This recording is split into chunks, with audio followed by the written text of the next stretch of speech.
Nipun. That was sometime 2 months back. We had a physical session in April that was also handled by Nipun.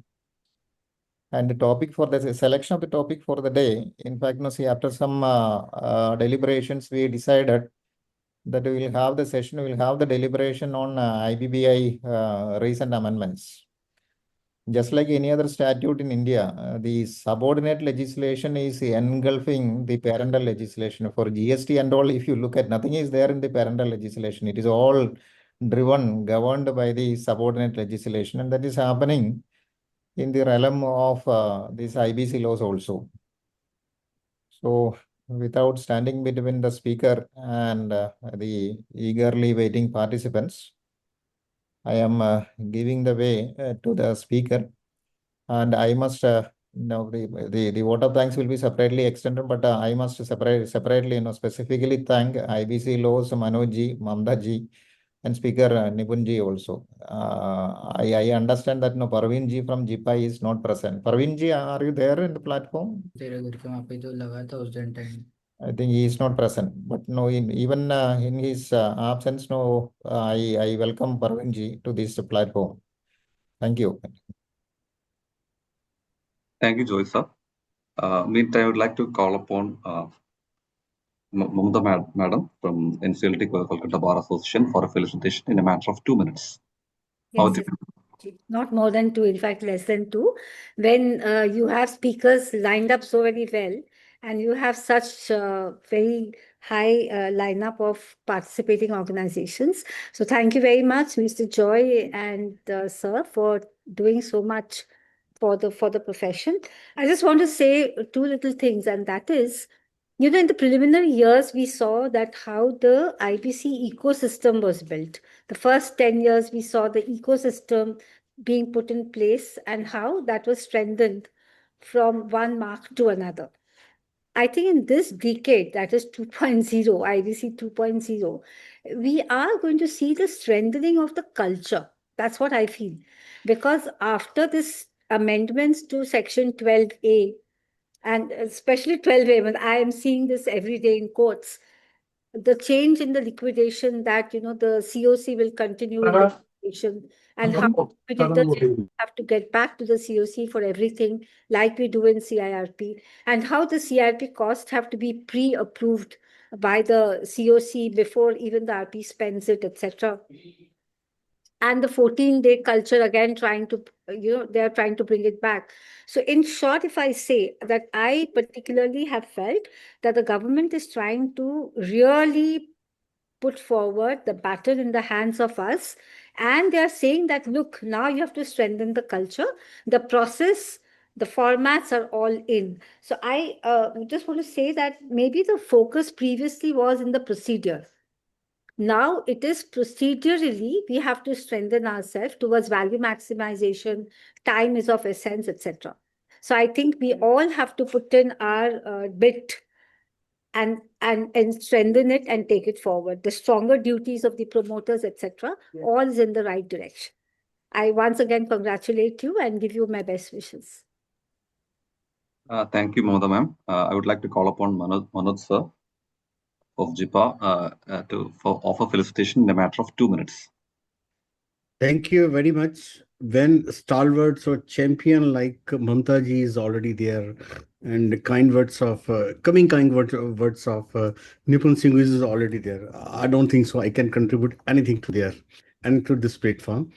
Mamta ji, namaste. Nipun ji, very welcome to you, and be eager to listen to you. Yeah. From my side also, I have prepared 2 or 3 things which I would like to share with you. The way, just now Mamta ji extended her warm, so welcome, with the note that now things are being changed from procedure to value maximization or conceptualization or something like that. Here, I would like to point out that a very, very important amendment has come on to be there, because we people are process driven. Nipunji and Mamta ji fight for us mainly in the court to save us or to run the, whenever there is any pitfall in the process to there. While going through, we also held the same similar this thing there. 26th of May, when this new provisions of IBC 2 was introduced, 26th May 2026 was introduced, one important subsection has been added there. That subsection is section 196, subsection 1, subsection SA. What this subsection SA is there. It is related to COC conduct. Earlier, IBBI was not taking much cognizance of COC duties and COC way of conducting our CRP process. Now they have taken the power by introduction of subsection SA to subsection 196.1, and I hope very soon some regulations will come forward. Will be coming, whereby the conduct of COC will also be prescribed. The way our conduct and our processes are being prescribed. Second thing I would like to share right now is that after 1st of April, there has been a thodi of the changes in the regulation and the regulation and notifications of the IBBI. At least 10, 12 notifications or this circulars has been issued by the IBBI. Here, I would like to tell you that IBBI get power under section 240 subsection, bigger section A, to issue a notification, to issue anything against regulations. And central government got power under section 239. But when I went a little bit deep into it, so they have a regulation which is called mechanism of issuing regulation, whereby we have seen that the 21 days time is given to us, public notice is given to us, all of this thing is there. But that lengthens their process of issuing regulations. They have shortened it by having a power after 26 May 2026, whereby they can bring out amendments through issue of circulars, and I've seen that forms etc. has been issued with the by introduction of one is the amendment of the circular and another is the notification. So this is all I have to say to you. I'm eager to listen to Nipunji. I'm his keen follower. Please welcome Nipunji. Thank you, Manoj sir. Mamta madam, would you like to further comment on this particular topic, today's topic? No, would you like to add further on this?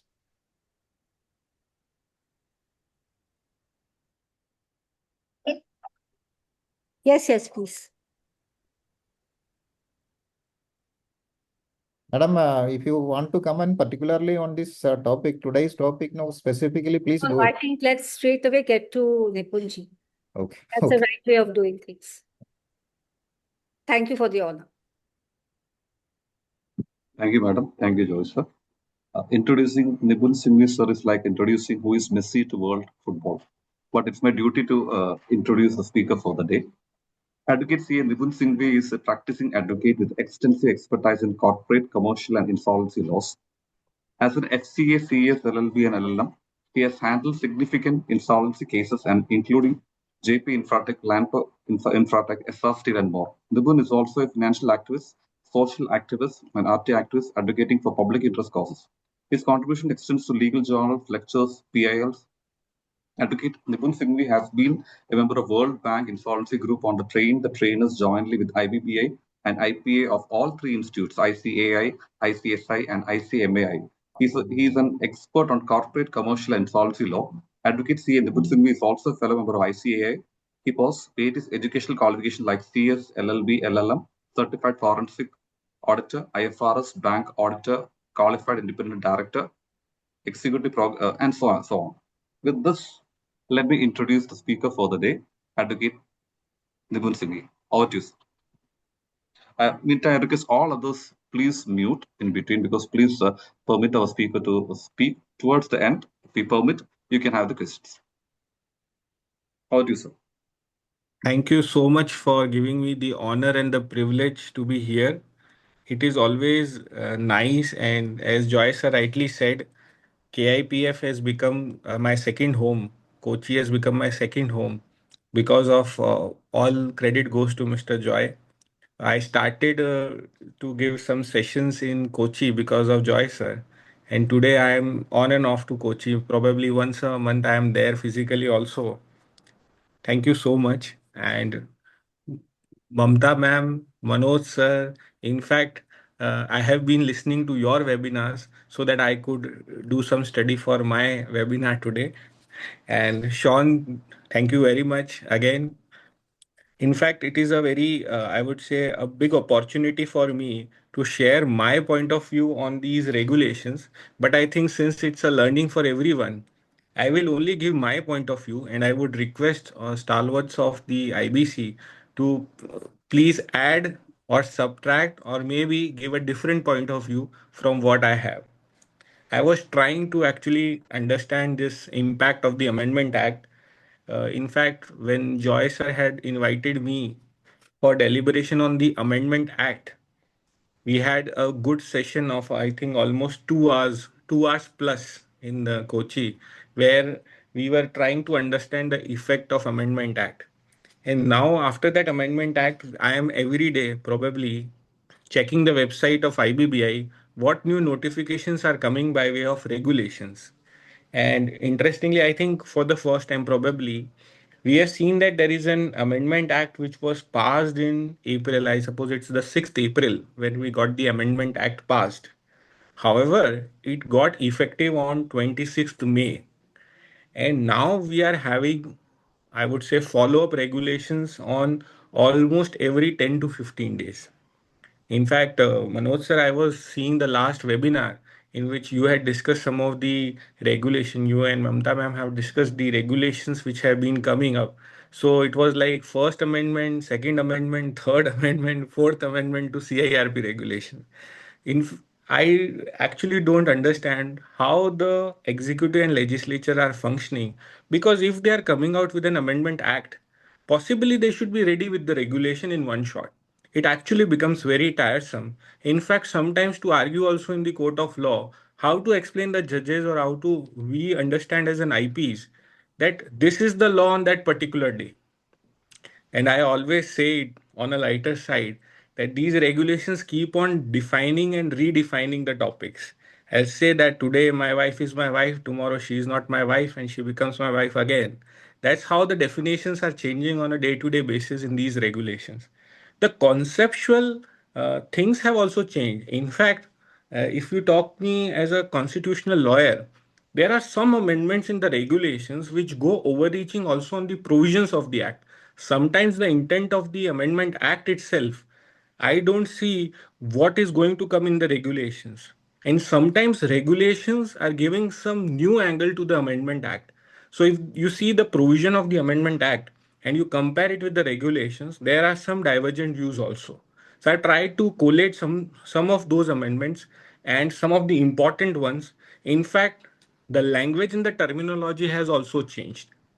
So I've just taken the relevant text. I've not given it with the case laws and all, but I will, during my deliberation, touch upon those. I hope the PPT is visible to all. Yes. Okay.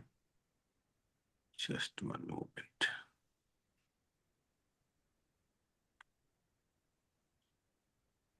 I think no, it's not getting shared, is it? No, it was. We It was visible. able to see, yeah. Okay. One second. This is not coming as it is, no?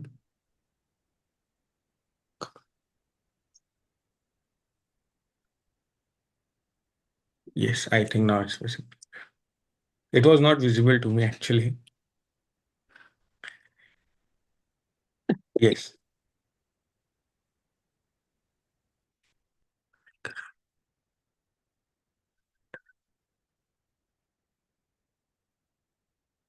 Just once.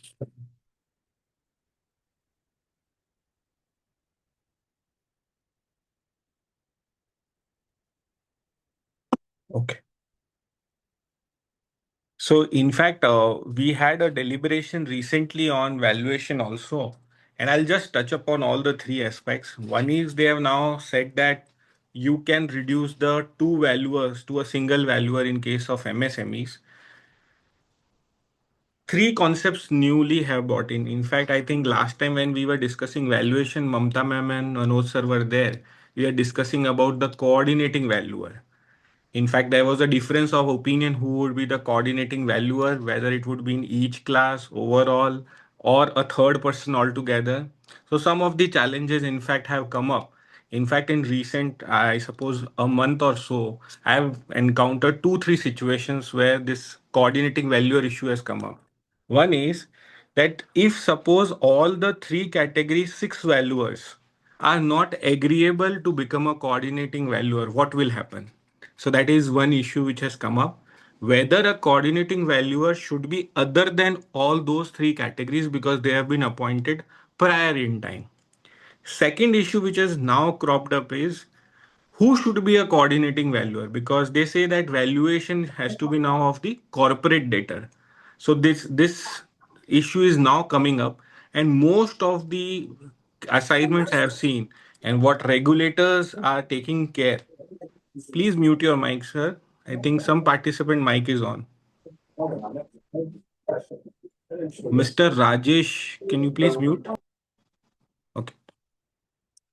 So the issue which is now coming up is the person who would be coordinating with all the classes of the valuers to give a valuation of the corporate debtor. Normally now the view taken is SFA valuer would be there to value for the company corporate debtor. So that is one thing which is good for most of our professionals is SFA valuers normally are from our category, I would say finance professionals, and therefore it is a good opportunity to become a coordinating valuer. The next biggest challenge which I understand and now is 15th June, they have come out with the minimum requisite in the valuation report. So friends, please go through that 15th June circular by IBBI. It prescribes minimum contents in the valuation report. And that is very tricky. In fact, if somebody who is a valuer in the participant would like to share his views on this 15th June circular, I would be happy, because whatever valuers I have interacted, they say that this particular circular gives minimum requirement and the specification is such, and I think Manoj sir is there. So Manoj sir, the specification is such that the valuation report now says that the valuer number, just like we have UDIN for chartered accountants, we have that valuation identification number VR and something that needs to be specified on each page of the valuation report, left hand side corner. They have specified to this extent how a valuation report should be. I don't know why this particular specification has come. And another challenge which has come up is that three valuers which are there in different category, and you are appointing one coordinating valuer. So each valuer has to give a unique number, but the coordinating valuer is not getting this system allow him to give a new VRN number. So as per law, there has to be each valuation report having a different number, and one valuer who is a coordinating valuer will have to give two reports. One is that coordinating valuer report, but that second number is not getting generated. This is what has been told to me by some of my valuer friends. So I think this particular issue should be taken up with IBBI, that at least provide the functionality for giving second unique number to the coordinating valuer who is already a valuer for the class. So that is what has come up for the valuation. Now, this amendment requiring more information from the operational creditor side. So this is basically amendment with regard to section 9. So if you talk about section 9, we had that amendment, I think 3 years or 2.5 years back, when they were asking for GST returns, GST R1, GST 3B. But now they have gone ahead and please provide the details of the payments, and also if there is any guarantee which has been provided for this particular debt. Now, I think this particular amendment was brought in probably because of some cases where now the personal guarantees are getting triggered by some of the operational creditors. So I think this is an aspect which is an important aspect with regard to ascertaining the section 9 matters, because nowadays section 9 is, I think, in a way it is like curbing section 9, and we have seen that section 9 has now been deprecated because many of the companies which are actually having good wealth, good turnover, good profit, in those cases section 9 is getting demotivated to be admitted. Chirag ji, I think your mic is on. Probably you can mute it. Another aspect which has now become important is with regard to Section 10 matters. So I think Section 10 matters are overall not being very much motivated or not being very encouraged that Section 10 should be admitted. Why? The reasons are probably when the Section 10 cases are getting admitted, either there are no assets traceable, either the money is not there to cover the cost. So now they have included, I would say, a very descriptive kind of a list in the Section 10 application where they are asking not only about the assets and liabilities, they are going ahead and asking for the details of debtors, creditors. In fact, in one of our cases, the court, the technical member went ahead and asked us to provide the details of address of the debtors. So they are also asking us the details of debtors to the extent that you please provide address. In fact, I have also heard that some of the benches are asking for balance confirmation. So in most of the Section 10 cases, this particular illustrative list is required. Another amendment which has come in the Act and which they have now corroborated with the details of the corporate applicant is if there is something like right to use, license, suppose there is a leased property, like we have seen this case of Noida, where there are some licenses like Spectrum, all these things have to be disclosed at the time of filing of Section 10. So this particular issue, which was, I would say, missing or sometimes was not getting captured in the application, is now being introduced by way of regulations. For real estate, they have now specifically asked for giving details of these joint development agreements and the JV agreements. And also with regard to allottees, they've asked for details of all the allottees as per ERA. So they have gone ahead at the time of initiation of insolvency. They are trying to get all the documents and information so that corporate applicant, if at all, runs away after CIRP, these minimum details are available to the adjudicating authority as well as the IRP. In fact, they have also gone ahead and said what are the assets attached by the enforcement authorities. If there are any proceedings of PMLA, Benami, all those things are required to be disclosed.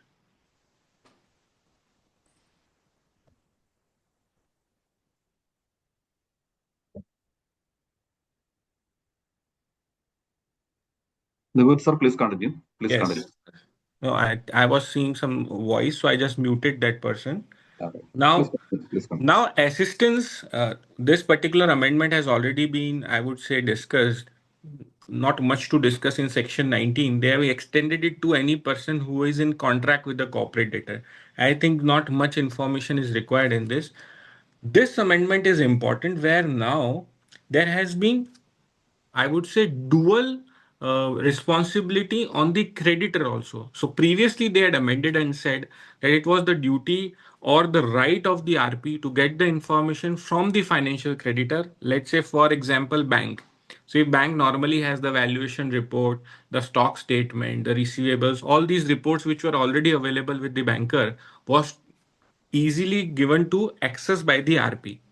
Now they have put in one proviso. It says that every creditor, so the language is very important. It says every creditor at the first meeting of the COC will have to furnish all information records in its possession relating to assets and liabilities of the CD.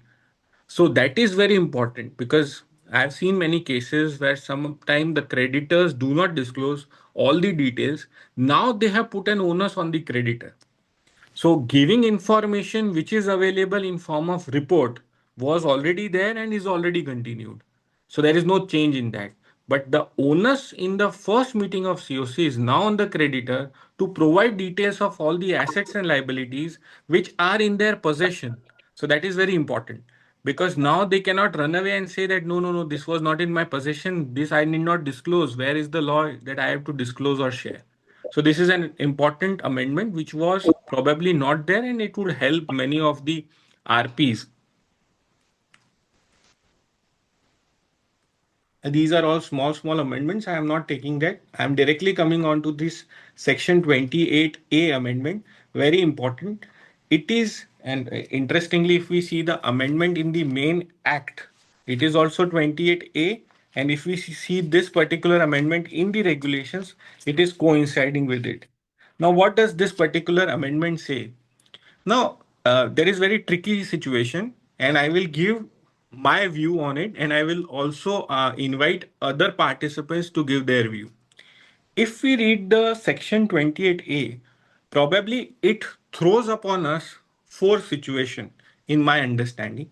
So there is one corporate debtor, which is probably handled by an RP. Now, from this reference of this CD, let us find out how many situations are possible. So there could be a corporate guarantor to this CD. There could be a personal guarantor to this CD.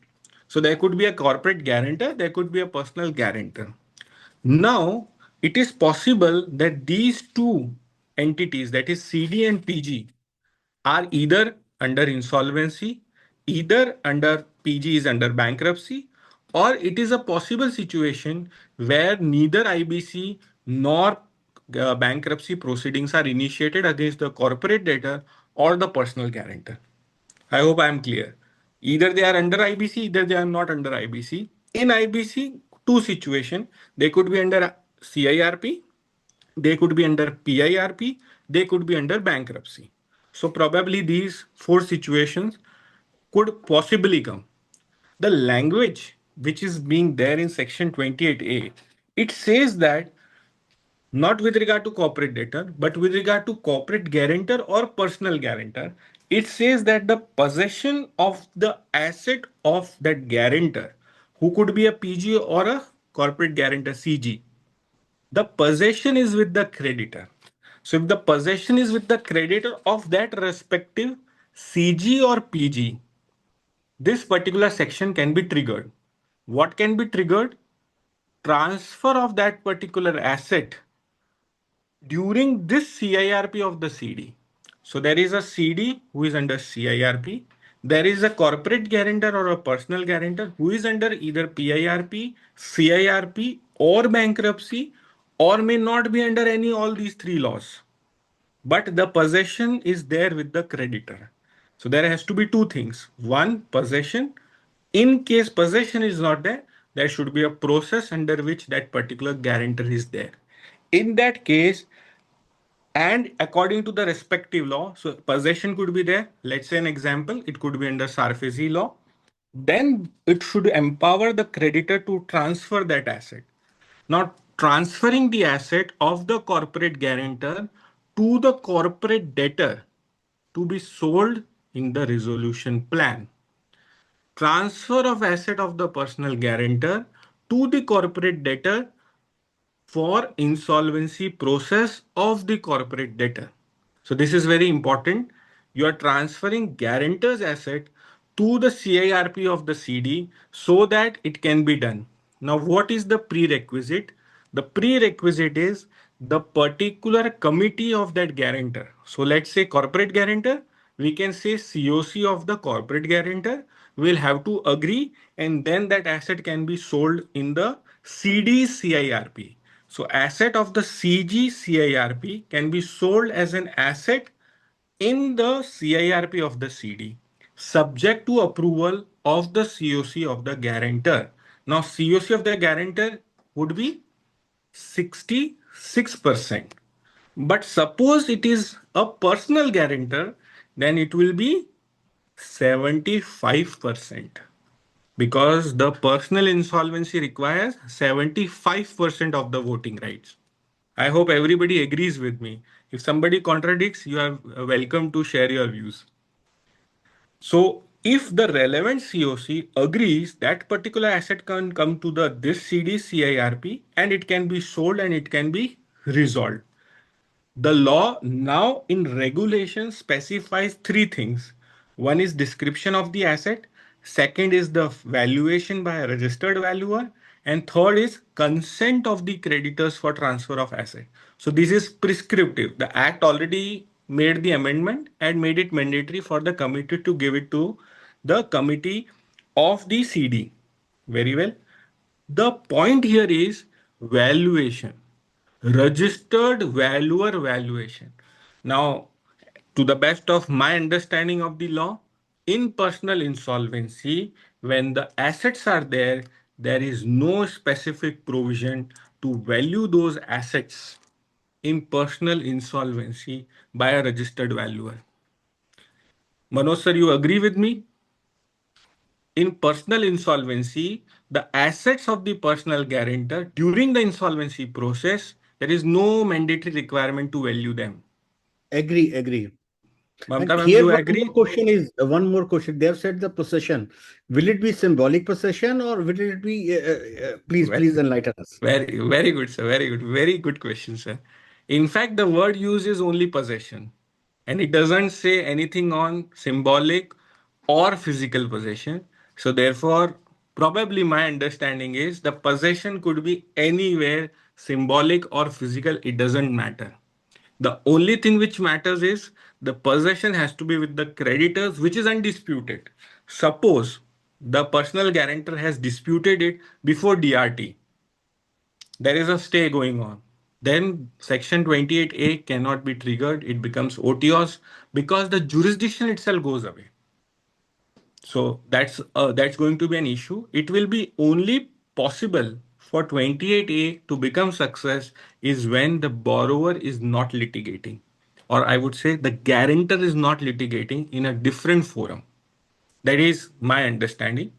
Now, this registered valuer, why I had asked this question was there is no concept of valuation in personal insolvency process, but because of 28A, now it becomes mandatory to value it, and the valued asset, that particular amount, will go to that particular COC, that particular COC of the PG or the CG.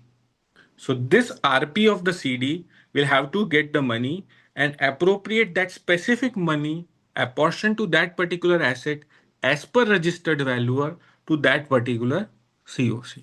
So this is going to be, I would say, a very technical thing, and it has to be specified. When I further read this particular thing in the regulation, it says that if you are proposing to transfer this asset, it should be put in the information memorandum that you are going to transfer an asset of a guarantor through the CIRP of the CD. So I think possibly information memorandum will have to be updated during the process if we are triggering section 28A. Further, it says that the treatment of this particular asset and the money also has to be specified in this particular case. So according to my understanding, this particular 28A will only be possible if either the CD and the CG or the PG insolvency are triggering everything at the same time, and the PG is also not a litigating PG. Again, taking a different view, this is only going to be better put to use in MSME cases. Only in MSME cases, this could be worked out. Otherwise, it will be very difficult that a guarantor litigates his asset under a different law before a different forum, and the committee or the creditor tries to get that particular asset in the CIRP. In fact, in one of the cases which I am appearing, the corporate debtor liquidation application is already filed. Why it could not be resolved? Because the land was belonging to the guarantor. That particular guarantor's insolvency was not triggered at the relevant point of time. Now that personal guarantor's insolvency is triggered, liquidation application was pending. So we have now clubbed this.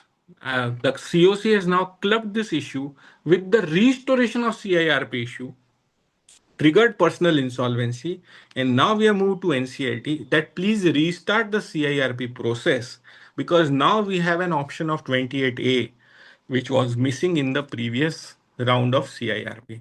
So if this restoration is allowed by the court, we will be in a happy position to revive the corporate debtor along with the asset of the guarantor because the factory building and the plant and machinery is actually installed on the land of the guarantor. So this is going to be a dual benefit Nipun ji, provision. एक इसमें Yes, मेरा sir. question है, जी one sir, question ji I have. sir. Please sir. Same problem I'm also facing in one of my case. Here, guarantor is saying that he's insisting, in fact, that let my, my liability against guarantee be also me be given the relief for that. In my opinion, it can't be given. What your opinion say for that? So, sir, in your case, CIRP is already over or it is ongoing? It is ongoing on. We have got the extension after after the coming into force of Section 28A, and but Grunter is heavily insisting that the personal liability should also be extinguished by taking all these assets. So, sir, it is a call which obviously the creditors can take. According to me, they can include that particular asset, and if he is having no other asset, then probably a consolidated revival can happen. Say, I am also facing one more case like this where it is an MSME. Now, in that particular case, what has happened is one particular guarantor who is trying to revive the company, and there is another guarantor who does not want the revival to happen. He wants his guarantee also to be, extinguished or waived. Now, this particular one guarantor has brought in a plan and the COC has approved the plan. Now, the another guarantor is trying to say that, sir, you cannot approve the plan until you extinguish the liability or the guarantee of all the guarantors together. So that is also a problem now. If suppose I want to approve the plan of a guarantor, I will have to, I would say, waive the liabilities or settle with all the guarantors together. Because without this, I will not be able to approve the plan. So what I understand from this particular case study is, in case of MSME, Miss Deepa, can you please mute? Thanks. So, according to my understanding, in case of MSMEs, the plan has to be approved of the guarantors in totality and his assets. He will only give a consent when his all the assets or his all the liabilities is getting settled through the resolution plan. So, suppose there is a building and there is a plant and machinery, and I am the guarantor who is having the land. If somebody else wants to buy the company, I will give my consent only when I think that my particular debt will also get settled. Only in that situation it will be a consensual thing. Otherwise, it is going to be very difficult to revive in such a case where the land is belonging to guarantor, he is objecting, and the company wants to revive by buying the plant and machinery only. That's my view. Mamta ma'am, Yeah, would you like to right. add In something? one of the matters I've also seen in one of my matters rather, that in the plan it was written that this much is for the company, and the person who gave the plan, he was the promoter itself, and he said that this much amount I am paying for releasing of my personal guarantee. So therefore, this is also one of a great option to explore if somebody is looking at it, that you can actually allocate the amount and say it very transparently that this much amount I'm putting it in favor of the corporate debtors resolution plan, and this much is for the release of my personal guarantee. This actually enabled the COC to actually, talk to them in a very hard manner that how much money they can take more from the people, because they wanted the guarantees to be released simultaneously. They wanted it to be released. So this is also one way you can do. Mamta ji, what I remember is that after 26 May 2026, I know, perhaps I know. Now it is not extinguishment possible. is not allowed. Now it My is question not. was in that context only. So it's a bit jugglery. Let's see how law ultimately folds in whose favor. But that is there.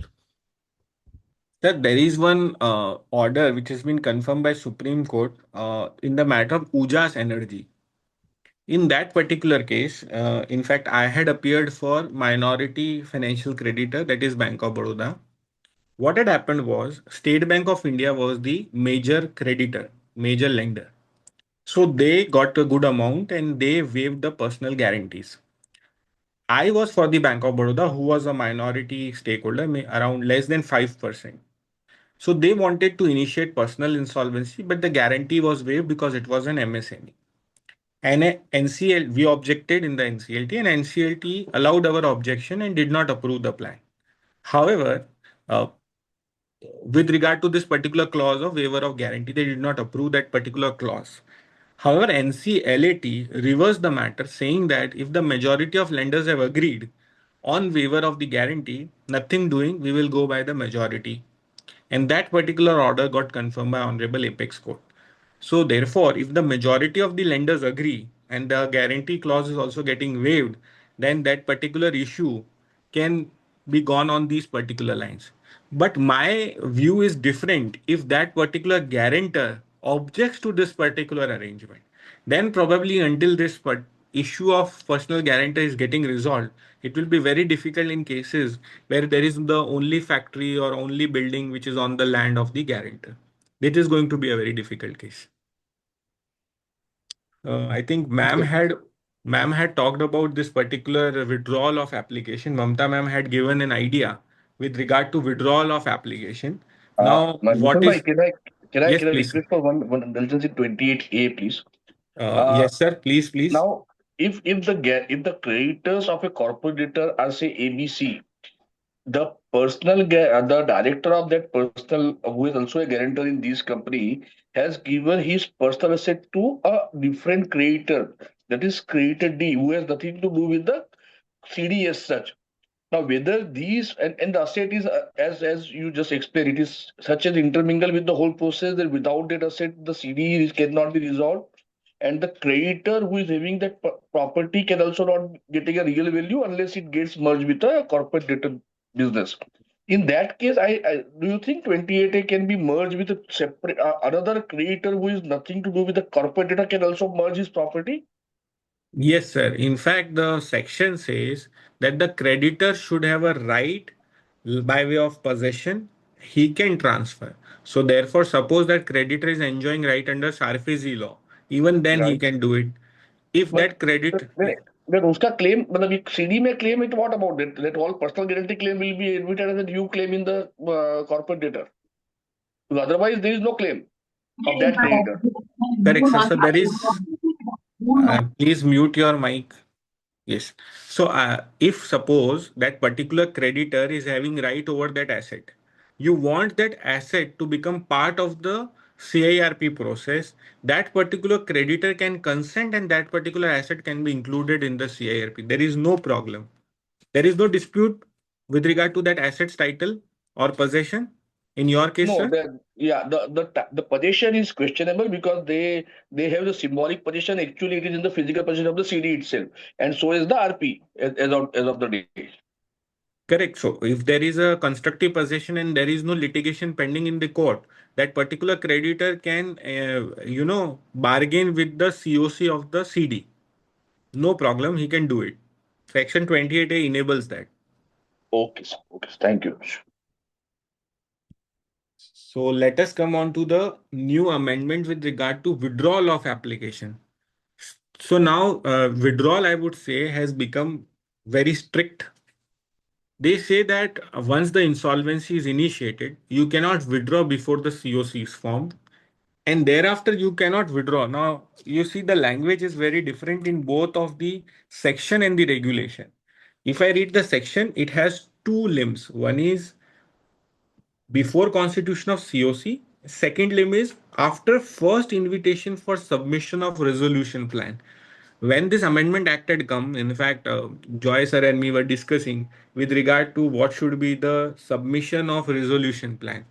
Now in the regulations, they have said after issue of invitation for expression of interest under regulation 36A.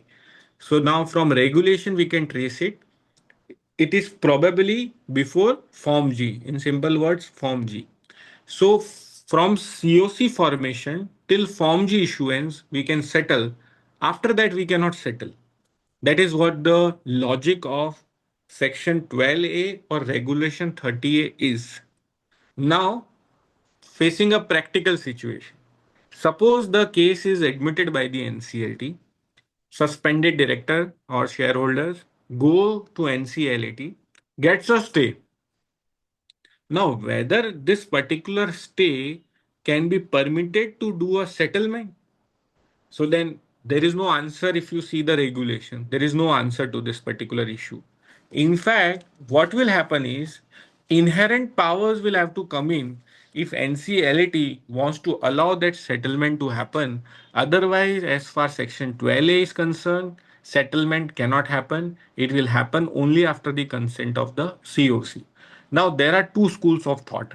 The more we discuss, the more we get confused. So, there are two schools of thought.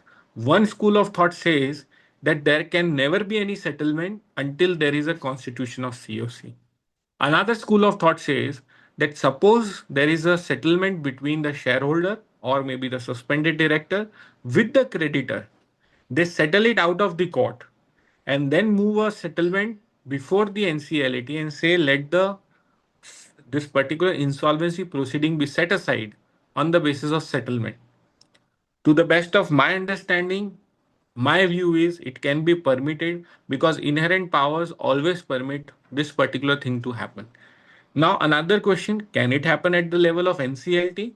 I really doubt because the brilliant alloys judgment allowed it under Rule 11. So, brilliant alloys where Supreme Court said it can always be allowed under Rule 11. Thereafter, if you see Section 12A came, then we have Byju's judgment. So, therefore, after Byju's, my view is settlement probably cannot be permitted at the level of NCLT without going through the constitution of COC. So it has to be the constitution of COC which has to back this particular withdrawal. Only then possibly the withdrawal can happen. Any other view on settlement? Then we can otherwise proceed with the.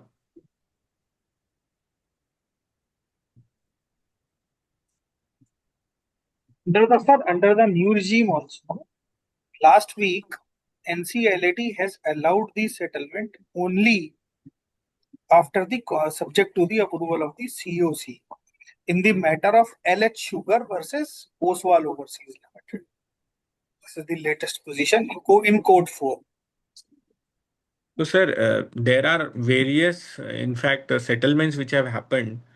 The problem is some NCLTs are going by Byju's, some NCLTs are going by Manpasan judgment of Supreme Court, where it was saying that you can permit it.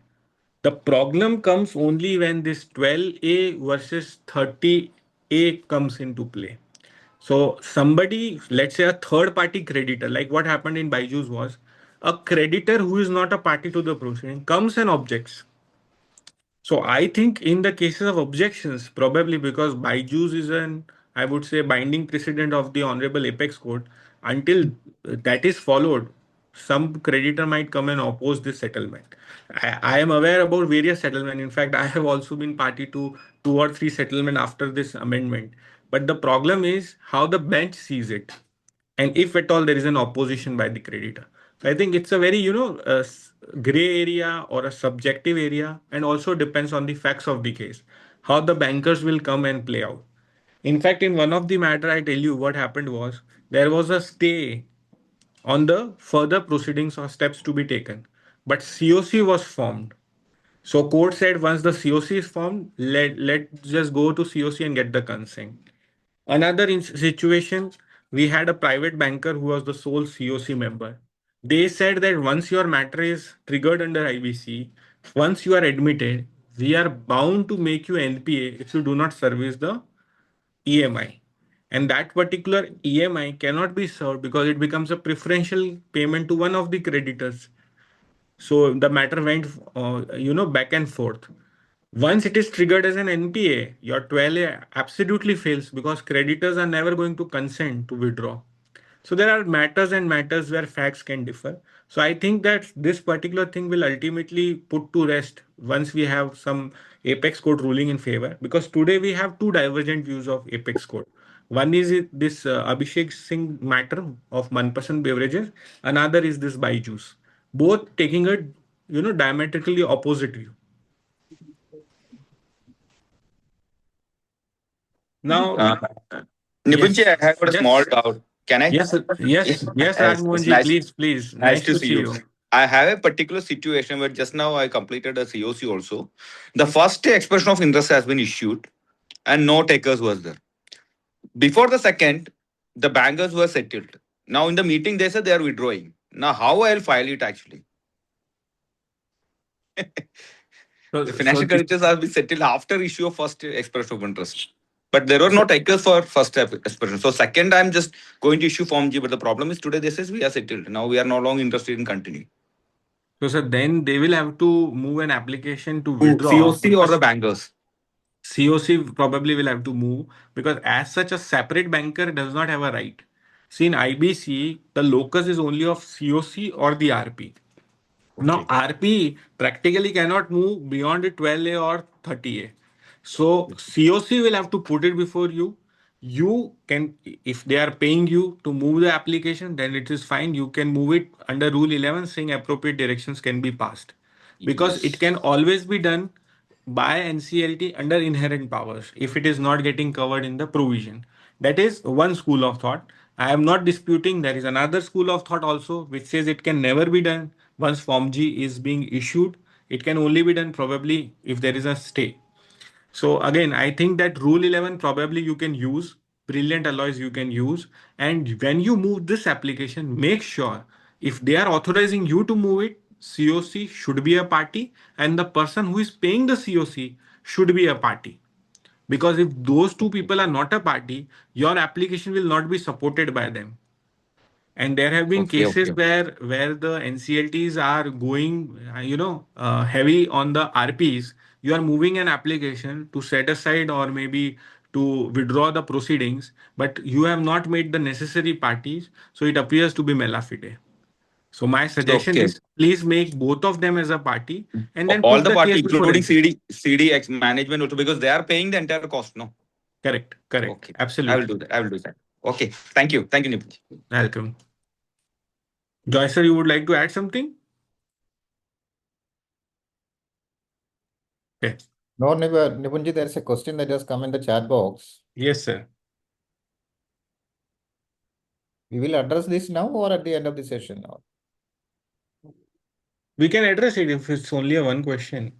Whether CIRP of the CG is a prerequisite, you utilize the benefit of Section 28A of CD. So, no, it's not the only prerequisite because the language used in the section is possession. So suppose there is a possession also of that particular asset, 28A can be triggered. I can just read the language. It says, notwithstanding anything contained in this code or any other law for timing in force where a creditor of the corporate debtor has taken possession of an asset of a personal guarantor or corporate guarantor of CD by enforcing its security interest.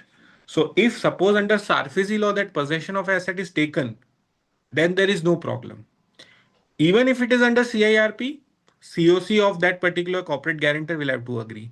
If that is a personal guarantor asset, then PIRP, COC will have to agree. If it is bankruptcy, then also committee of that personal guarantor will have to agree. So all the three situations, it can be done. It is not a prerequisite that only it can be done under IBC. I think there is one more question from Miss Maya. If the creditors wants to withdraw their claim during CIRP, is RP needed to file an application before NCLT on the same to reconstitute COC? So I think this is an interesting question. Let us allow Miss Maya to tell me some more facts. Just 1 minute. Maya ji, can you unmute yourself? Good evening, everyone. Yes, good evening, Sir, Maya ji. Please go yes, ahead.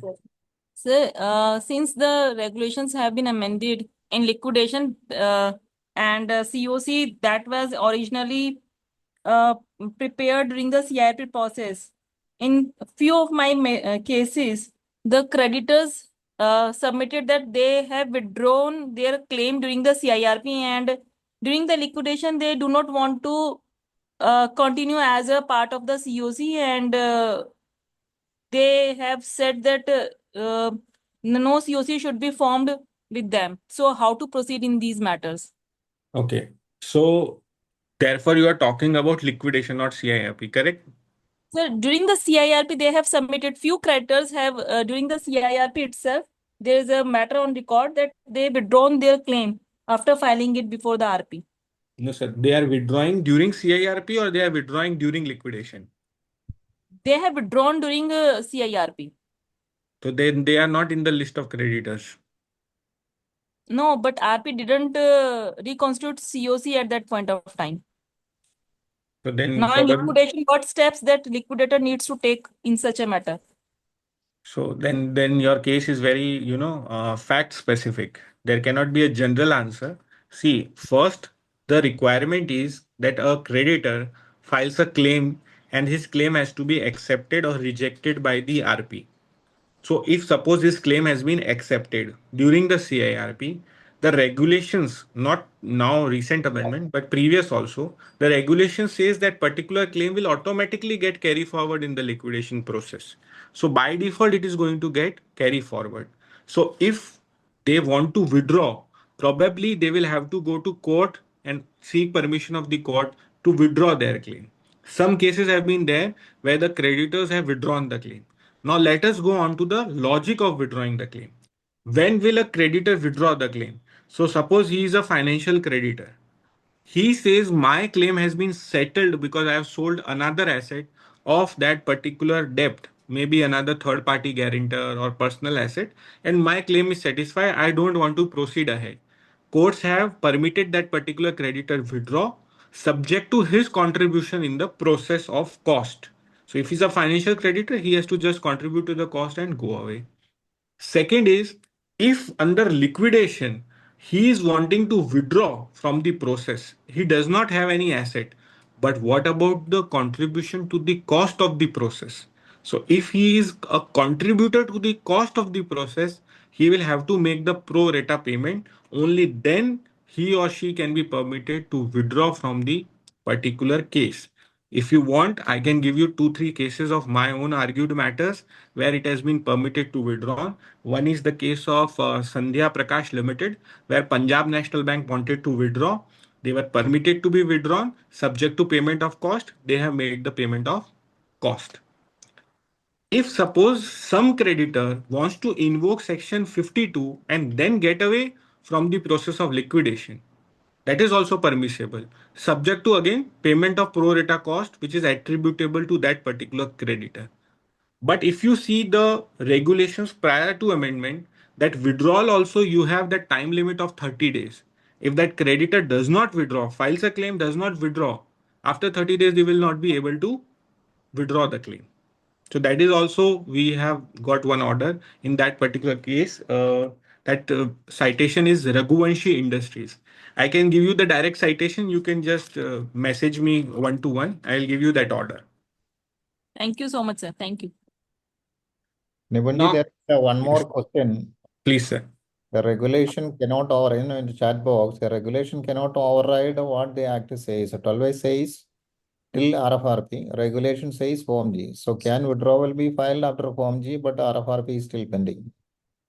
So I think Mr. Nella, okay, Mr. Nella has asked. So let me read what 12A says. 12A does not use the word RFRP. It uses a very different terminology. It says first invitation for submission of a resolution plan. So it doesn't say RFRP, but it says first invitation for submission of a resolution plan. In fact, when this was passed, we had deliberated on it that there is some language issue, some terminology problem. But see, if you have to read it harmoniously, you will have to interpret it with Form G because now the regulations are there. So as an RP, you cannot argue that ultra virus thing or act beyond regulation. You have to interpret it as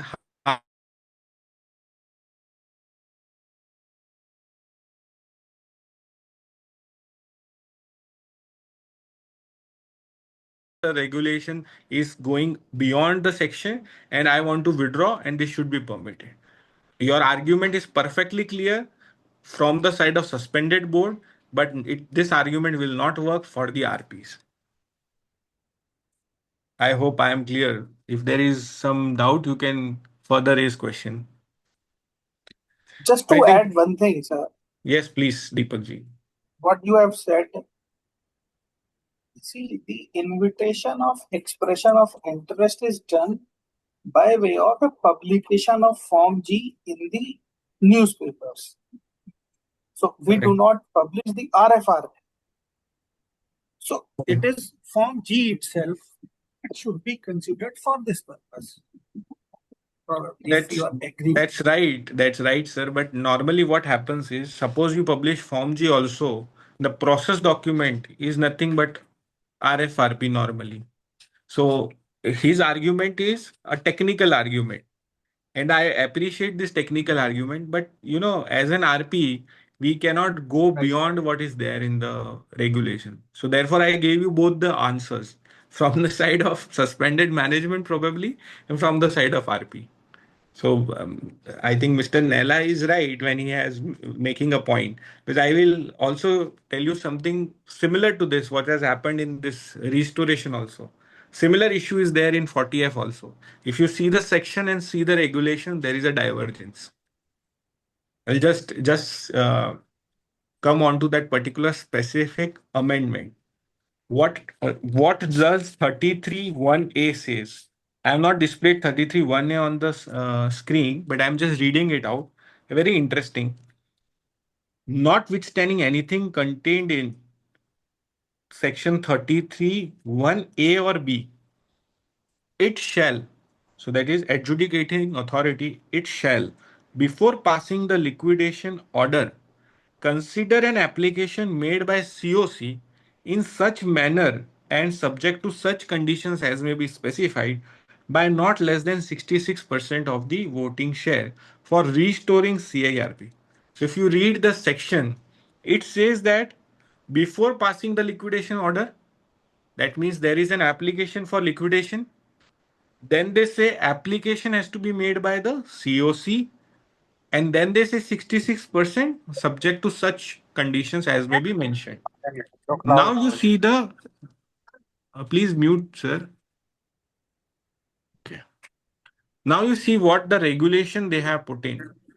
They say that, and if you read the first sub-regulation 1, the committee shall be given an opportunity to file an application for restoration of CIRP before passing of liquidation order by adjudicating authority. That means you are giving an opportunity to file an application to the COC.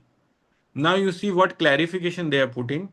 It is clarified that the RP shall continue to discharge his responsibility. That's okay.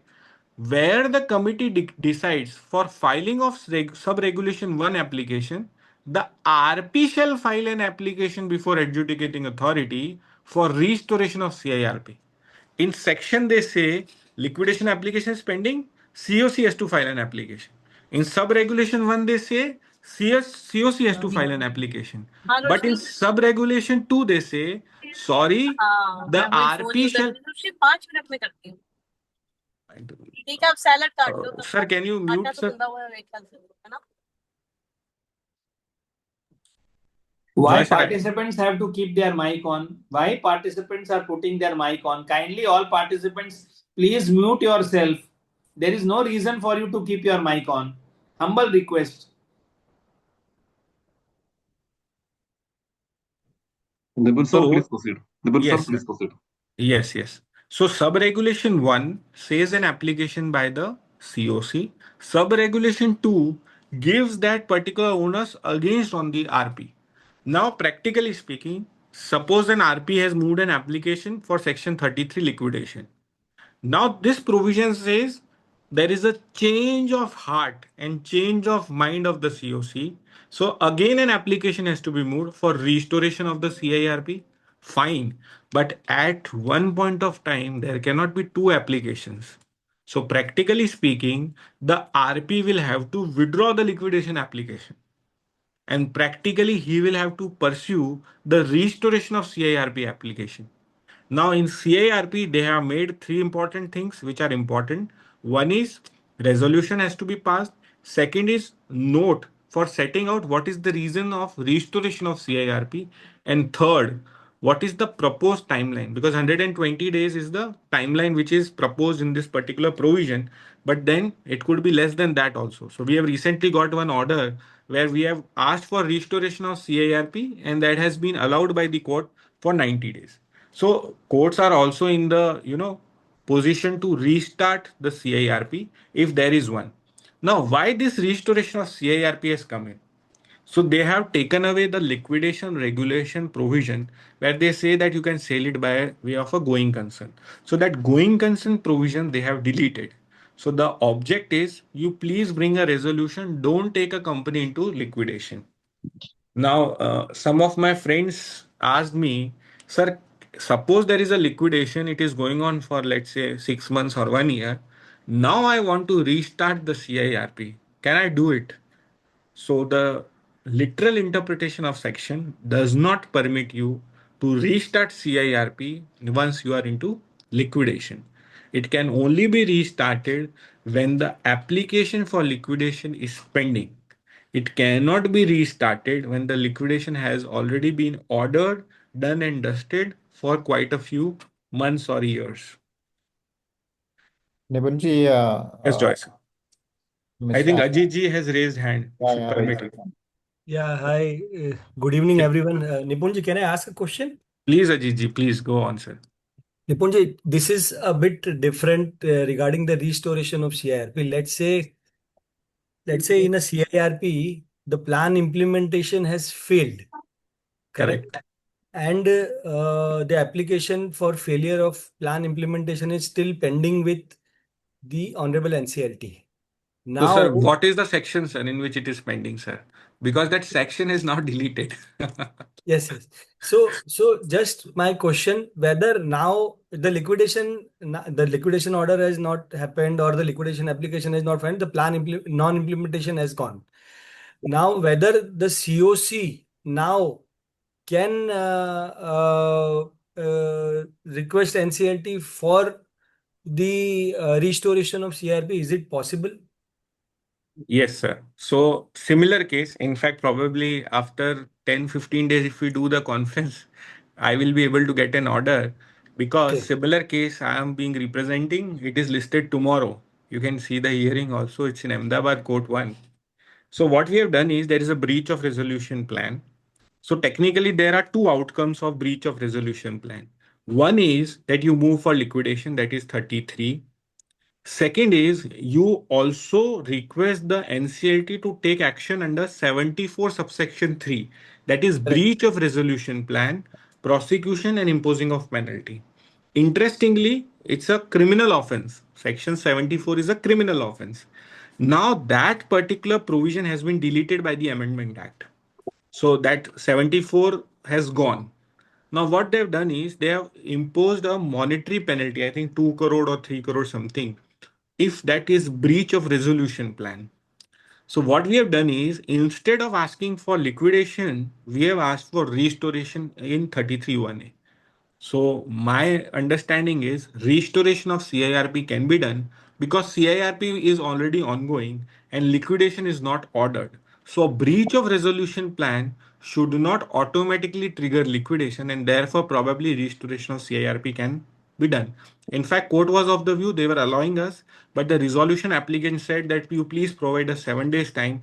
We will make good our default and please don't put the company into restarting of CIRP or liquidation. We are ready to make the payment. That was what has happened in that particular matter. But my view is very clear. Restoration of CIRP can happen if there is a breach of resolution plan. So this application will be filed by COC or the chairman of the monitoring committee? So as per the regulation 40F which I read, it has to be filed by the RP by a backing of COC with 66%. But then I need to do again a COC meeting and take Yes, a absolutely. 66% voting, and then I need to file. But COC Absolutely. currently, theoretically, COC currently is not there. I am the chairman of the Very well. monitoring committee. COC is not Very there. well. Yes. So now please read the Jet Airways judgment of Honorable Supreme Court. It says that in case of breach, it has to be COC now. It has to be COC which has to take a decision. And then in that particular case, because see, there is a breach of resolution plan. So you cannot go by the terms of resolution plan. So therefore COC comes back and RP comes back. So I'm Okay. also of the Okay. same view. Yeah. Fine. Thank you so much. Thank you. Welcome, sir. Welcome. In fact, we have done this particular issue already prior to amendment. You can read the order of NRS projects. So Okay. in that particular case, the same issue had happened. We went back to COC, took a decision, and it was allowed. Nipunji, there are Yes. further questions, but what we suggest it is not to lose the continuity of the presentation. You will continue, then we will take the questions at the end. Is that is okay with you and our participants? Yes, sir. So I think we should continue so that because CIRP regulations also are not over, then we have liquidation regulations also. Then we would probably be having time constraint. So I'll just flip through the important ones. So one is this new regulations, and in fact, this is very interesting. And I would request all the esteemed participants to give their views if my view is not concurrent with their view. So here there is a new regulation which is 16E. So now see, one amendment is that COC now takes over the complete code. There is no, I would say, no concept of SCC now. We have COC only. Complete process, whether it is CIRP or liquidation, we have only COC. Now, let's say this particular COC was to be assisted by some people like who were operational creditors also, but they do not have a voting right. Similarly, COC was to be assisted by suspended management, again no voting rights. Now they have put in the regulation 16E. It's a very interesting regulation, and I have highlighted it to read it with and without the highlighted portion. So let me read it without highlighted portion. Where creditors hold more than 66% of the voting share in the committee, the RP shall invite 5 largest unrelated OCs, out of which 3 shall be statutory authorities, and other 2 could be any operational creditors, as observers with no voting rights. However, their observation should be recorded in the minutes of the meeting. Now let me read with the highlighted portion. Where creditors other than scheduled bank or public financial institution holds more than 66% of the voting share, the RP shall make 5 as an OC, out of which 3 will be statutory authorities and 2 shall be other than statutory authorities. Clear? Now let us interpret what this regulation wants to say. They wants to say, if suppose bank or financial institutions are not having 66%, so there are other financial creditors who are having more than 66%. In that particular situation, you will have 5 other than OC. So FCs are not there. 5 OCs would be there.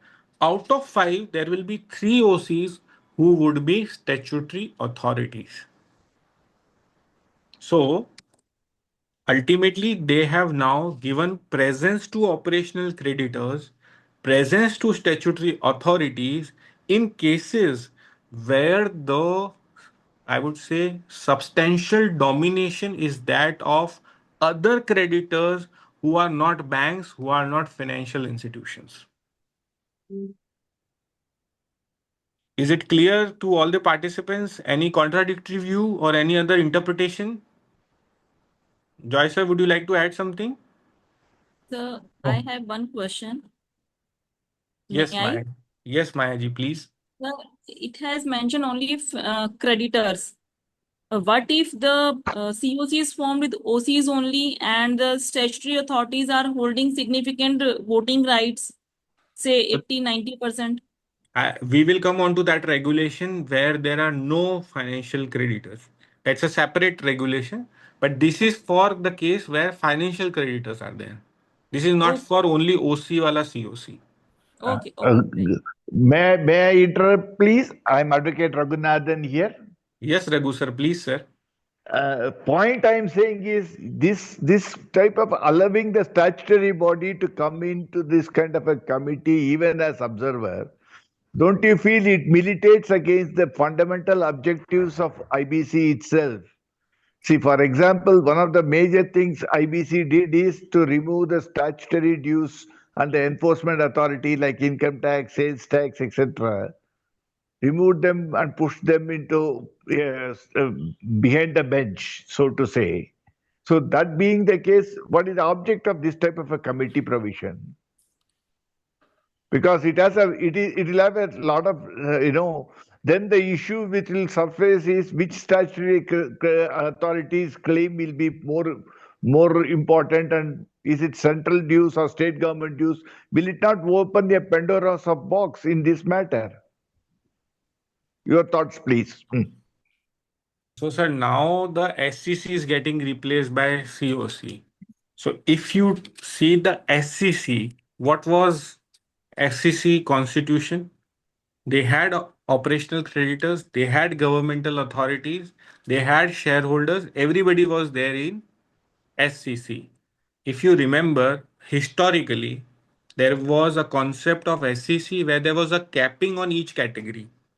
Then that capping went away and they say all the representative of so and so category. Now at least they have capped it to 5. So my view is they are allowing participation only, no voting rights. Because today, let us understand it from the point of view of some of the CIRPs where it is managed by some of the financial creditors who are ingenuine, who are private parties. So they are allowing this particular induction to keep a check on those kind of financial creditor driven COC who are neither banks nor financial institutions. So that menace of some of the companies which are shell companies, they have tried to, I would say, balance this particular equity by putting in these 5 people. I am not saying that it will remove the menace completely, but somehow it will keep a check on the process. That's all. That nothing more is going to happen. Only thing is they are observer and their views will have to be recorded. More or less like suspended management. Their views are there, but only observations to be recorded. Yes, Joy, sir. Please, sir. Could you please complete the presentation? I think we have not reached even half of the presentation. Questions we will take at the end. Okay, sir. Okay. So I think regulation 16E, probably this is a new regulations, will have some more implication. So let's keep this 16E discussion at the end. We have this approval of insolvency process cost. I don't think so. This requires much of a deliberation, I would say, except this that there is going to be an assessment which is called the going concern assessment. So that is something which is required now to be placed before COC. In fact, before the first meeting, this has to be there, and subsequent meeting, everything has to be placed. So this is nothing but I would say a procedural or a cosmetic amendment with regard to approval of cost of the committee. I think this is an important amendment. In fact, this is an important amendment which says with regard to resolution plan. So I think various NCLT benches were emphasizing you please record in your minutes what is the feasibility and viability. But now two more issues have cropped up. One is if your expected realizable value, that is the resolution plan value, is more than fair value and liquidation value, you please tell us how that is going to be realized. Now you see the previous concept was don't disclose the fair value and liquidation value. Thereafter, amendment came and they included it in the information memorandum to disclose fair value and liquidation value. Thereafter, they came up with this unique idea that it will be discretionary on the COC not to disclose fair value and liquidation value. Subsequent to that, they said that valuation report will not be disclosed. Then again amendment came and they said, in fact, valuer will have to first discuss the valuation methodology, draft valuation report, and only then it will be finalized. Now they have brought in specifically in the amendment, you please justify the resolution plan value. So you see how the landscape has changed over 10 years. Complete change. First value was not to be disclosed. Second value was to be disclosed but discretionary. Then value to be disclosed, but it has to be first worked out in consonance and in consultation with COC. And now it says you will also have to justify qua the liquidation value and fair value, why you are accepting a particular plan. So I think we are moving towards what is now maximization of value over the parameters. So now we are more and more putting in reasons for commercial wisdom of the COC. So previously the view was whatever COC decides is final because it's their commercial wisdom. But then judicial precedents kept on coming where they said, no, it cannot be perverse, it cannot be arbitrary. I think this is something on those lines that now even the COC will have to take into consideration the reasoning and the expected value which is going to come. Another part is they say adequacy of market discovery, how you have done it, and whether you have used challenge mechanism or re-invitation of plans. In fact, in discussion paper, there was one more clause which they have not brought in the amendment. That is the credibility of the RA. Whether that RA would be able to give the plan. If yes, whether that particular plan will be, I would say, doable or not. So that particular clause they have not put in. So probably their view is we need not go on to that extent, but at least you will have to see these three clauses. So please, friends, take care in your next resolution plan how this will have to be done. So I think, sir, CIRP we have finished. I'll just start the liquidation regulations.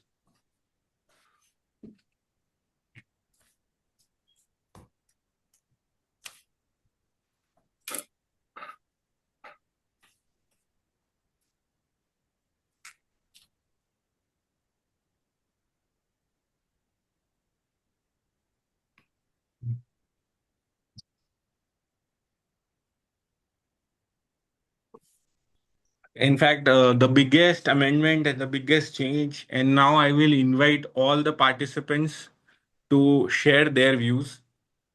Sir, the SCC is no more there, so it's now a dead body. But now we have the COC replacing the SCC. So the COC will now replace the SCC. Whether this COC, which is now replacing the SCC, whether it will apply to the ongoing liquidation process or it will apply only to now after amendment liquidation orders. I am asking you all because there is no specific provision written in the regulation. I'll just show you regulation number 8. Yes. So this is regulation number 8, wherein the concept of we had that 31A11, I suppose, which is now deleted. Now we have this COC. The COC constituted under section 21 will become the committee for all these purposes under liquidation. If somebody has taken away his asset under 52, no voting rights to that particular creditor. If there is unsecured debt of that creditor pending, he will be part of the COC. First COC will have to be called in 7 days of the liquidation commencement date, and every meeting liquidation, these all things will have to be presented to the committee. My question is whether the liquidation process which is already ongoing, whether that particular process will have to be reconstituted in light of this amendment. So I am asking for everybody's view and justification. Anybody would like to volunteer because this is a very important aspect. I think Mamta ma'am or Manoj ji, anybody would like to give their comments on the ongoing liquidation process.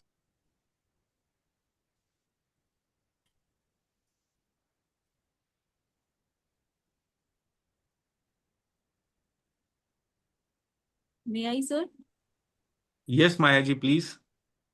Sir, these regulations are applicable on all the liquidation matters which are pending and application for dissolution is not filed before the NCLT.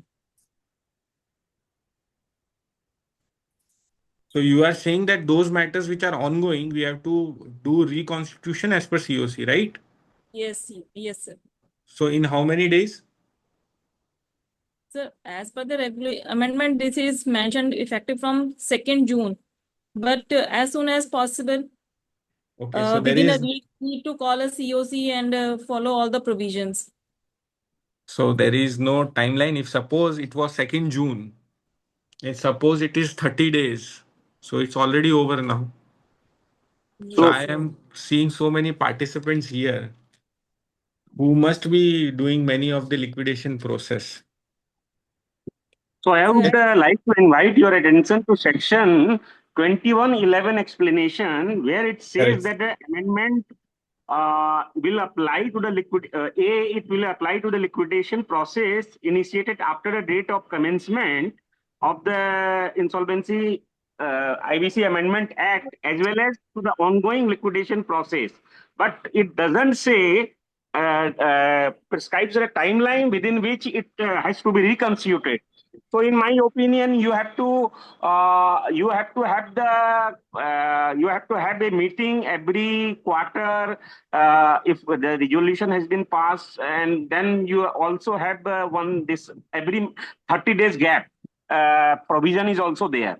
So accordingly, you have to take a call. Yes, sir. Anybody would like to add or subtract from what my colleague has said? Sir, may I? Yes, please, sir. Kairav, sir. Yes, sir. Sir, my thought process is a little different. I feel that any regulation will be from the date on which it is notified. If your liquidation is going on for 2 years, 3 years, 4 years, at this stage you cannot go back and say who are the COC members and why it should be done. I think it will continue as it is. Only from now onwards you have to be careful that you don't miss any COC major member which is there, which is not a part of it or which has not been taken off. Considering that there were certain, there was specific like one from employees, or that regulation clearly laid down how the constitution was earlier from SCC. That is my thought process. I may be wrong, right? But since you're given an opportunity, I would like to just share it. So So I think second, that we so should second take a logic is voting. yes. Second logic is SEC is no longer exist in the regulation. No, but the regulation, we do respect the existing, you're right. But when the liquidation is continuing, you cannot abruptly stop and say, I will go back to the Yeah, COC or what the provision of that is, yeah. because it has already But continued for the last that 2 is years. why I had invited your attention to explanation B of section 2111. Kindly read it. You will get the answer. So, Okay, sir, sir. since you are referring to Sir, clause B, let me read the clause B for the benefit of everybody. Yes, sir. yeah. The section 21 subsection 11 clause B, as per the Amendment Act, says the ongoing liquidation process of CD as on such date of commencement where liquidator has not made an application under section 54, for which COC shall continue for the remainder of the liquidation process. The committee of creditors shall continue for the remainder of the liquidation process. That means if the process is an ongoing liquidation process, dissolution application is not filed, for now the balance period, it has to be COC. So it's very clear that COC will have to be there. Now, as far as this particular issue is concerned, law says liquidation triggered within 7 days you call for a meeting. Now, if you see for 7 days you call in a meeting, that means yes, you are right. Within 7 days, you should have done the new COC in the ongoing liquidation process. If not done, do it now. Please don't delay it. Probably this will create trouble for everybody. Why this particular regulation has come in? Why this concept of SEC is deleted and now we have the COC? See what was happening. Any resolution, we were facing various issues while doing liquidation. Many of the resolutions which were to be passed by the SEC were not getting passed because in SEC the majority of the voting right was with those creditors or claimants who are not going to get anything from the liquidation process, like operational creditors, like shareholders, like PF department, income tax, GST, whatnot. The money of liquidation process was to be borne by the COC, which was the financial creditors. But the decision making was with the OCs also. So it was creating trouble for everybody for doing a smooth functioning. In fact, I can share with you in one of the case we had some 90% of state tax as the voting right in SCC. They were not passing any resolution. Neither, obviously, they were not contributing to the cost because cost was to be contributed by the financial creditor. But financial creditor in SCC had only 5% stake. But in COC, it was having 100% stake. So in such a case where there was a dichotomy between the SCC and COC, the logic which probably the weighed with the board is that you should give the baton or the direction decision making power only to those people who are going to contribute the cost. Therefore, please reconstitute or replace your existing SCC with COC to avoid trouble in future. This is again my view that you should do it. However, there is no timeline as such fixed, but reasonable time of period is probably 7 days to 30 days from the date this amendment is kicked in. Again, this is my view subject to approval from Joy sir, Mamta ma'am, Manoj sir. If you have a different point of view, sir, kindly share with everyone. Otherwise, we proceed to the next amendment. Sir, good evening, sir. Please, sir, Sir, please. Good evening, sir. Nipun, what I suggest is, I request sir. of the participants to kindly wait till the completion Sir, of the presentation. I will address the questions if that is okay with you. I am good with both, sir. Whatever you say, sir. Please complete the presentation, then we will take the questions. Okay. So then I'll just quickly flip through the amendment. So this liquidation regulations has similar amendment with regard to 28A, what we read, the personal guarantor or the corporate guarantor. Similar amendment has been brought in the liquidation regulation also by way of regulation 8A. So I think the same lines, same thing, COC of the respective guarantor and the corporate debtor will have to approve it and it can be sold together. So I think that's okay. That's nothing much to discuss. Now comes the liquidator replacement. Now see, this is very important. Now they say COC with 66% rights can replace the RP also, replace the liquidator also. So same thing which was there power under CIRP process, the same power have come up in the liquidation.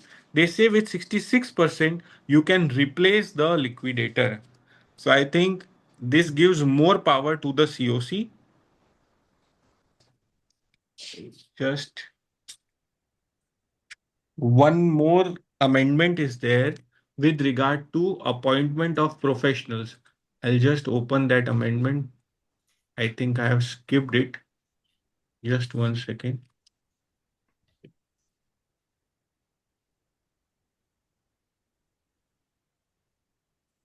Mahib, can you just see that amendment? Please show it.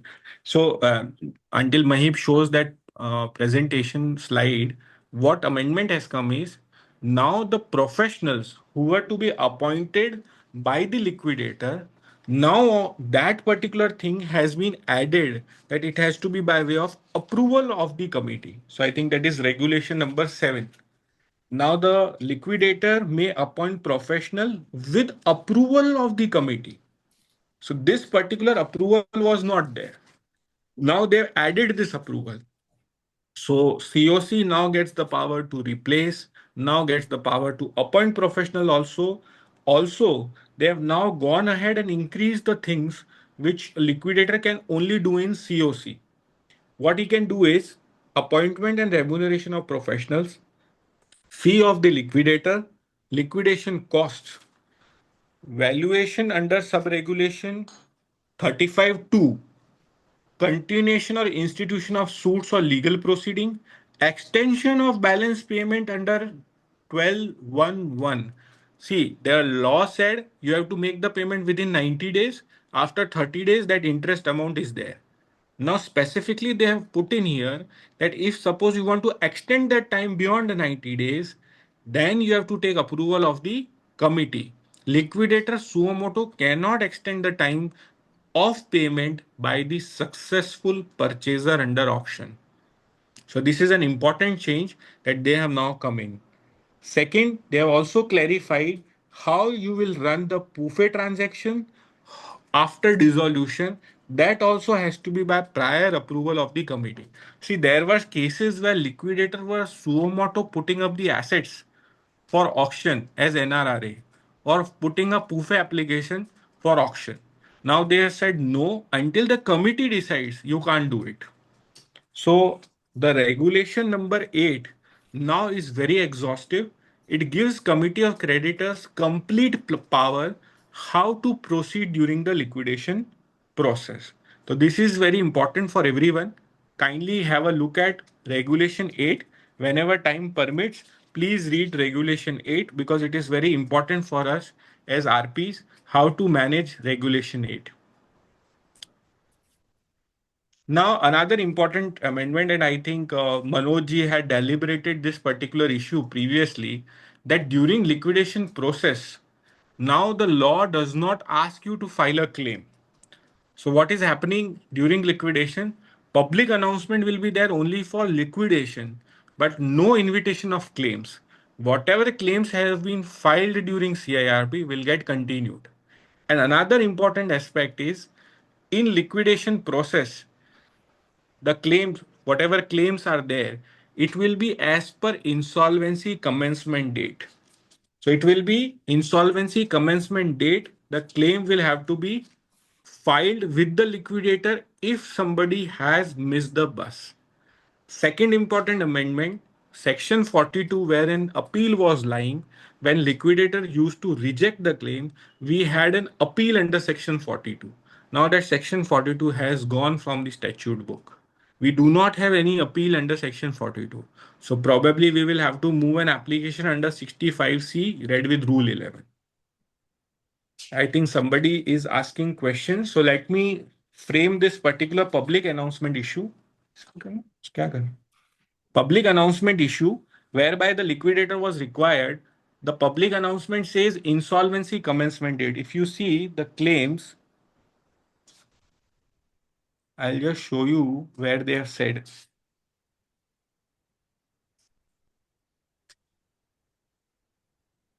Yes. So a person who claims to be stakeholder shall submit its claim during CIRP as on insolvency commencement date within 14 days of liquidation commencement date. So if you see, they are changing the reference date to insolvency commencement date. What was happening previously was they would also add the interest amount during the CIRP process in liquidation and give a updated claim. Now they have taken away that and they have put everything as a reference to ICD. Now, again, one of the question which has come to me across, and I will put it to you all, whether the claims which were already admitted, I would say inflated or updated claims on liquidation commencement date as per the previous regulation, can we now reduce them as per this amendment? Yes, any participant? How it was inflated?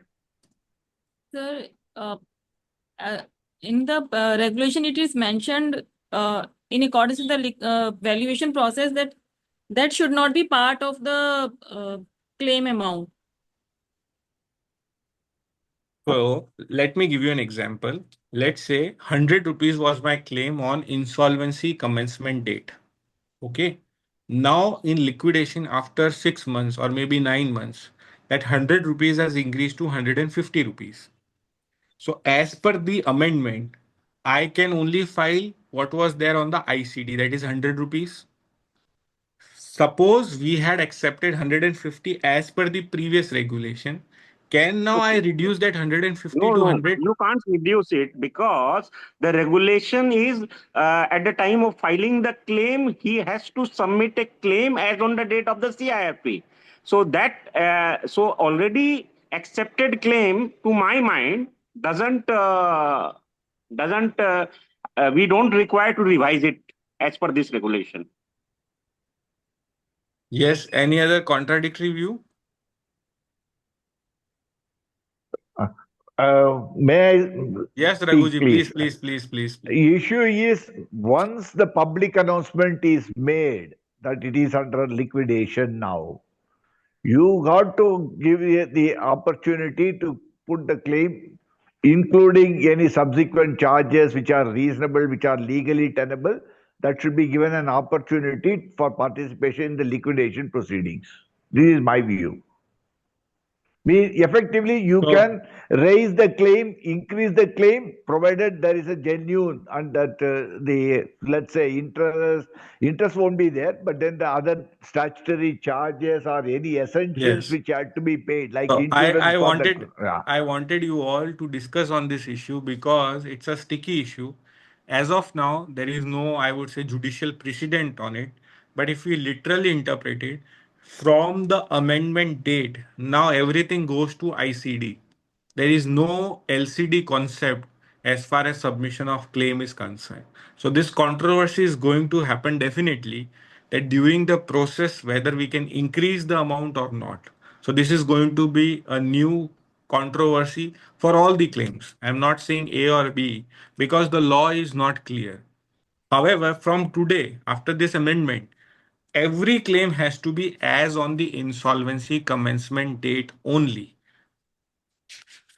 Now, another important regulation, and that regulation is 21A, that is relinquishment of security interest. If you see previously, the name was presumption. So the word was presumption of security interest. Now we have relinquishment of security interest. So the words have changed. Previously it was presumed. Now it is relinquishment, so that if a creditor, a secured creditor, does not in 14 days tell that yes, this is my decision, I want to take this asset away under 52, it will be understood that he has given his asset to the liquidator under liquidation estate, and that particular person will continue to be part of the process. So liquidator will have all the rights to sell these assets, and rest of the things remains the same. There is only cosmetic change. 180 days is reduced to 90 days. Others is reduced to 45 days. I hope you are aware that if an asset is taken outside, the financial creditor is not able to sell it. That particular asset comes back to the liquidator within a period of 180 days.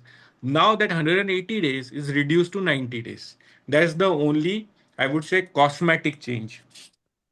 Another change is with regard to verification of the claims. Now, the regulation says when you receive a claim, you have to accept, that means admit or reject the claim within 7 days, and you have to intimate the claimant within 7 days. So, at the best, it could be 7 plus 7, not more than that. So admit or reject within 7 days, communicate within 7 days.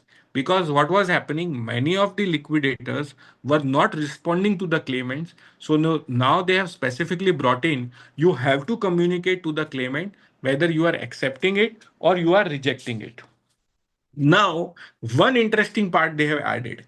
They have said that if you are rejecting the claim, please record reasons in writing why you are rejecting that particular claim. So this particular thing was not happening previously. Rejection of claim was not being given by way of a reasoned order. Now that is a reasoned order. Now you see regulation 31A already deleted. We have already discussed regulation 8. So this particular 31A11 we are not getting into detail. This particular clarification, I think it is obviously only clarificatory in nature.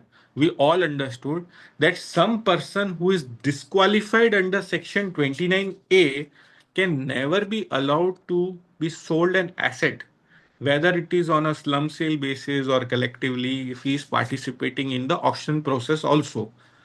This clarification has come in regulation 32. However, this was already there. If you see section 35, already it was there. So it was more of a clarificatory nature. But more interestingly, I would say now an important prohibition is added to the mode of sale. Now, this provision which is added under regulation 33(1), that I would like to tell you, very important, and I am handling a live case of an IP, very interesting case. Let me share with you what had happened was Liquidator is selling an asset on auction basis. Now the liquidator shall not, so it is mandatory. It will not sell the assets to related party of the CD, his related party, and professional appointed by him. So these two are more important. Related party of the CD, we all know we cannot sell it, and normally we will be cautious, and the CD will also be cautious. This related party concept of the liquidator has come in. It was not there previously. What had happened in one of the cases I am appearing, the liquidator sold an asset, obviously through an auction, but the person who purchased the asset was a relative of the liquidator. Now, that relative of the liquidator had put in auction, but as such, though they were relative by the definition of related party, but they were not as such in direct touch or direct relation. But once the liquidator knew that yes, he is my relative, the IP regulation says you have to seek permission from the board to approve the auction sale to that particular related party. He sent it to the board.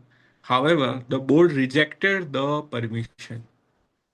So IBBI rejected that particular permission if it is given to a related party because the IP regulation permitted that you can sell it subject to permission by the board.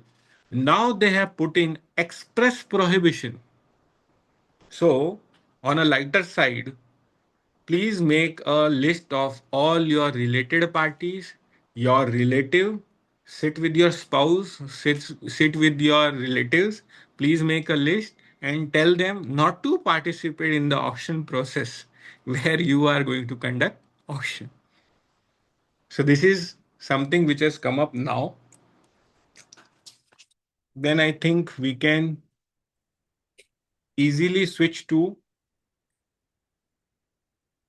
I just switched to the important regulation 44. So we had previously 1 year as an indicative timeline to close the liquidation process. Now we have only 50% time. That is, we have only 180 days to close this process of liquidation. Then I think we can directly come on to these are all procedural changes. So I think nothing much in this particular timeline.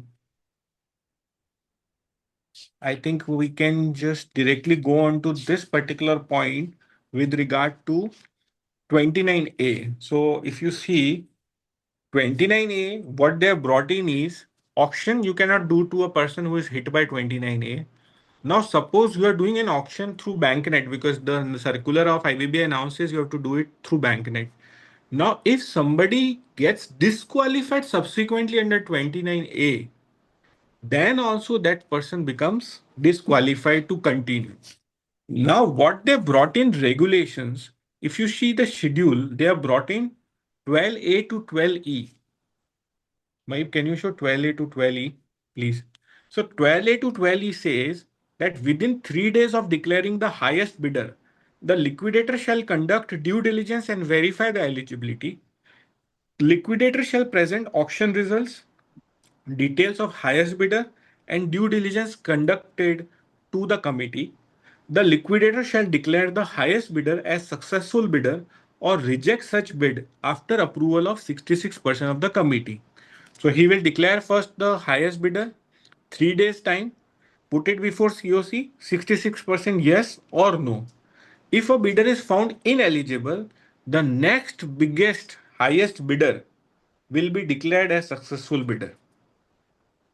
So this is a welcome change because sometimes the auctions were happening and then that particular person who was declared highest bidder will either back off or maybe hit by 29A. So I think this brings us to the end of the amendment in liquidation regulation. And I think, sir, we will share that presentation to our participants. Let us take the questions. I think, Joy, sir, we are on time. Can you please send the presentation in the chat box so that we can download? Sure, sir. It will be done, sir. Nibunji, there are innumerable questions in the chat box. So I start off with one question, sir. Please, sir. Committee reconstitution of COC, sir. there is no procedure given. Just by automatically the COC at the time of LCD will become COC now, subject to some changes. There's no procedure given. That is one question. And second question is, earlier, if the time has to be extended for payment beyond 90 days, 31A is removed now. So at that time, it has to be a prior disclosure in the sale notice. Now, does it mean COC is case to case, they can go on extending time for the... So that's a very good development from a liquidator's point of view. These are I have many doubts, but I'll start with two. So my view immediately on both of them. One is COC and SCC. I think probably IBBI will come out with some clarification on timeline. As of now, there is no timeline. Yes. And as of now, the constitution of COC, what we used to understand from CIRP, will be the same for this particular purpose also. Secondly, with regard to 90 days relaxation, there were two different school of thoughts which were there. One school of thought said there can never be an extension of timeline beyond 90 days because the schedule does not permit. So there were some cases which had gone to court and court gave them time beyond 90 days. Then one school of thought was, if suppose somebody wants to give same interest rate, because I think there was 12% interest rate which was prescribed in the schedule. After 30 days, 12% interest you have to pay within next 60 days. So in total, 90 days. So if beyond 90 days, the bankers or the committee were allowing them to make the payment with interest. However, when it went to court, court said that if you have agreed, you have made the payment, then there is no breach of law. It's fine. So both of things were there in the school of thoughts. Now, because they have brought in the regulation, they say that beyond 90 days, if you want to relax, you can do it with the approval of COC. That means now it is legally accepted to extend the timeline. So that is very important and without welcome prior change. disclosure in the sale notice. That's what. So I can suppose I am for the bidder. I can always argue in the court, sir, it is legal to relax the timeline. Right. It is for the court and the committee to oppose that no, my timeline will not be extended. And normally what I have seen is courts are always in the liberty to get it revived and get the payment. Yes. So normally, even if the plans are breached, court will give some time to relax. Thank you. Nibunji, we will address the questions and the remaining questions in the chat box. The question Yes. by Mr. Partha Kamal Sen, can the COC appoint the first liquidator or it should be appointed by the adjudicating authority from the panel? So the law says that the COC, while you are moving an application for liquidation, shall propose the name of the liquidator, and that particular liquidator shall be appointed. So the word may is not there. They have now put the word shall. So it has to be the person who is appointed, but the RP cannot be the liquidator. That they have clarified. So now Mr. X cannot be RP as well as the liquidator. It will have to be some Mr. Y. But it is better you propose it.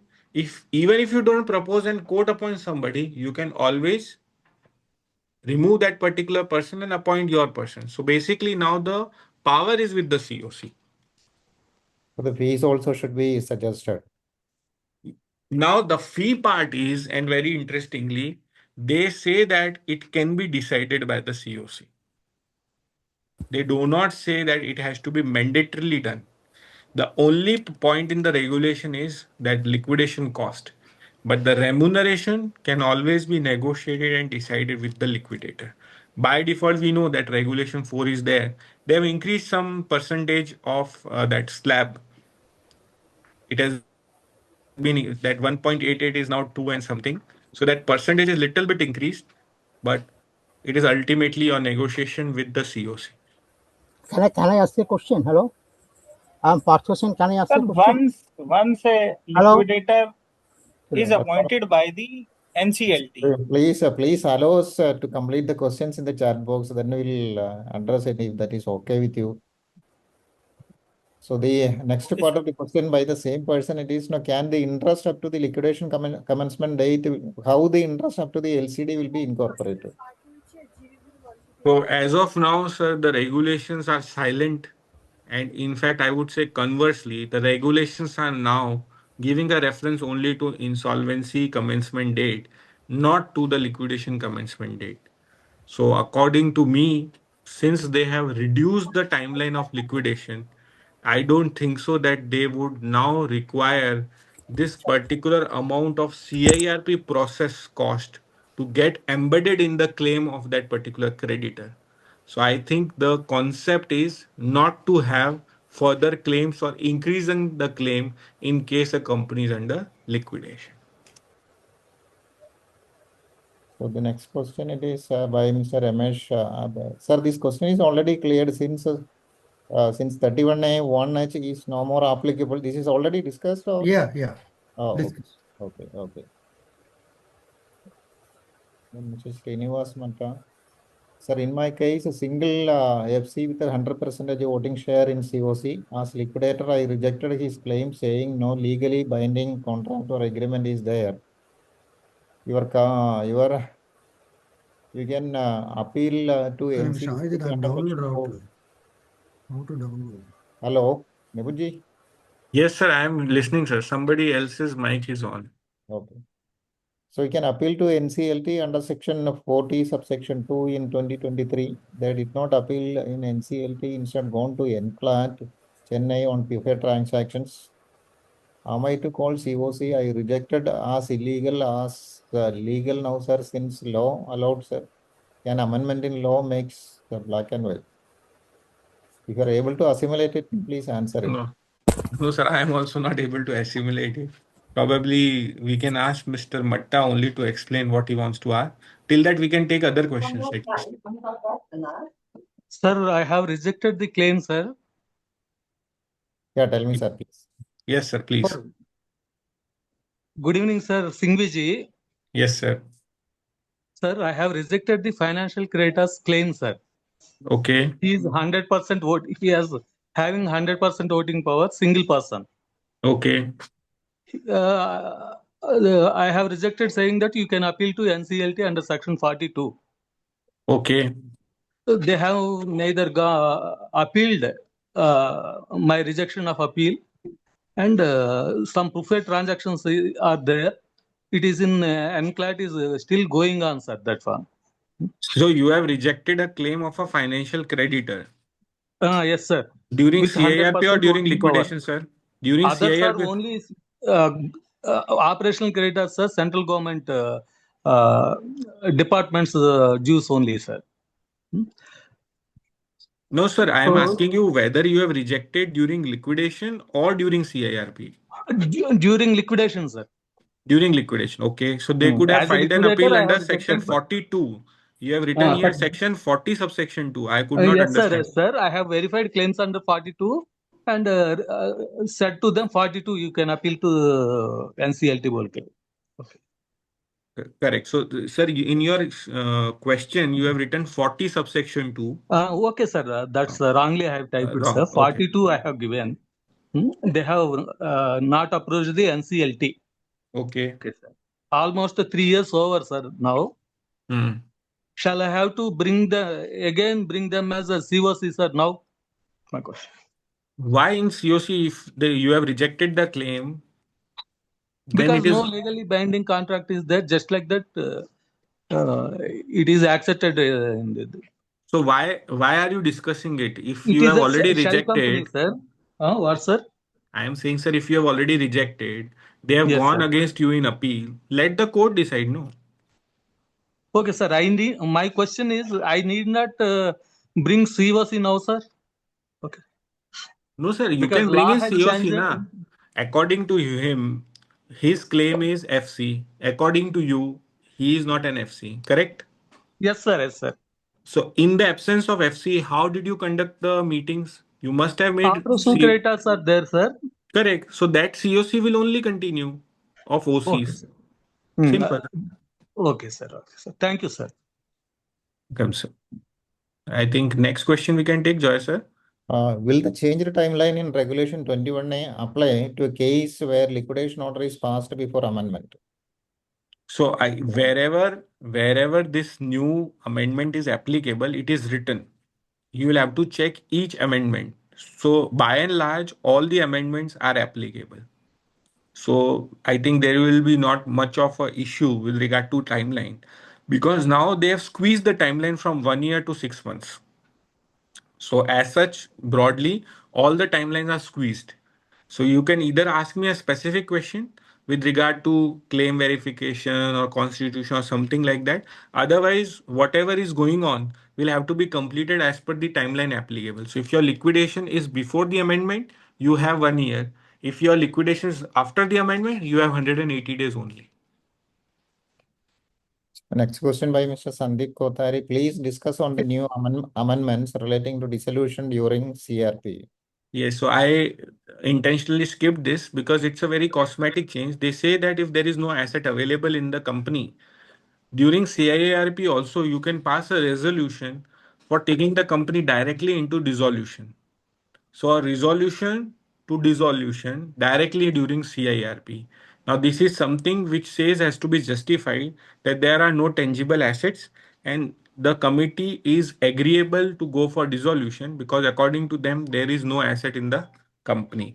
So I think this is more of a cosmetic thing, and I have personally seen courts are not inclined to directly sell it for dissolution because even if there are no tangible assets, courts would like to inquire upon how this amount has come in, how, because normally now the company will have 1 crore or more of a debt default. So they will at least see how this money has been rooted in the company. So practically, I think it will not be of much use. But yes, theoretically, they have brought this suggestion to go for dissolution directly. So in case the assets are not there at all and only operational creditors are part of COC, can we not use this provision? Sir, you can use it, but I have seen courts are not very much inclined. See, you are saying there is no asset. Then how come the insolvency was triggered? There must have been money which is in the company, which has gone to some debtors, some stock, some lending. So all those things, if you are not able to sell it during CIRP, court will always want that you try to see whether this money is recoverable or not.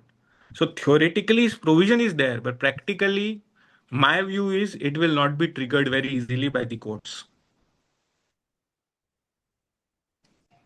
The next one, it is kindly elaborate statutory claims like GST, income tax, PF, who files claims against charges, penalties, interest thereof on account of non-filing by CD, and during CRP, RP admitted their claim in whole. And now under amended regulations, is liquidators allowed to verify those claims on account of accepting only principal amount in default?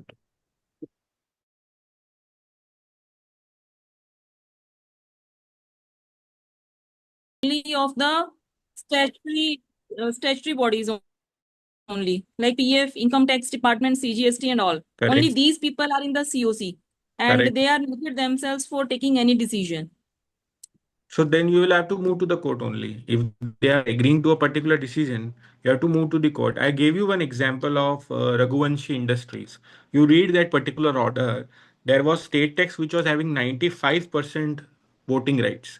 So we went to court that they are not taking any decision. You please give a decision either to run the process or close the process. Court directed them to pay the money and directed us to file a dissolution. So in those cases, you have to go to court only if they are not agreeing to any taking decisions on whatever the claim is and whatever the process cost is.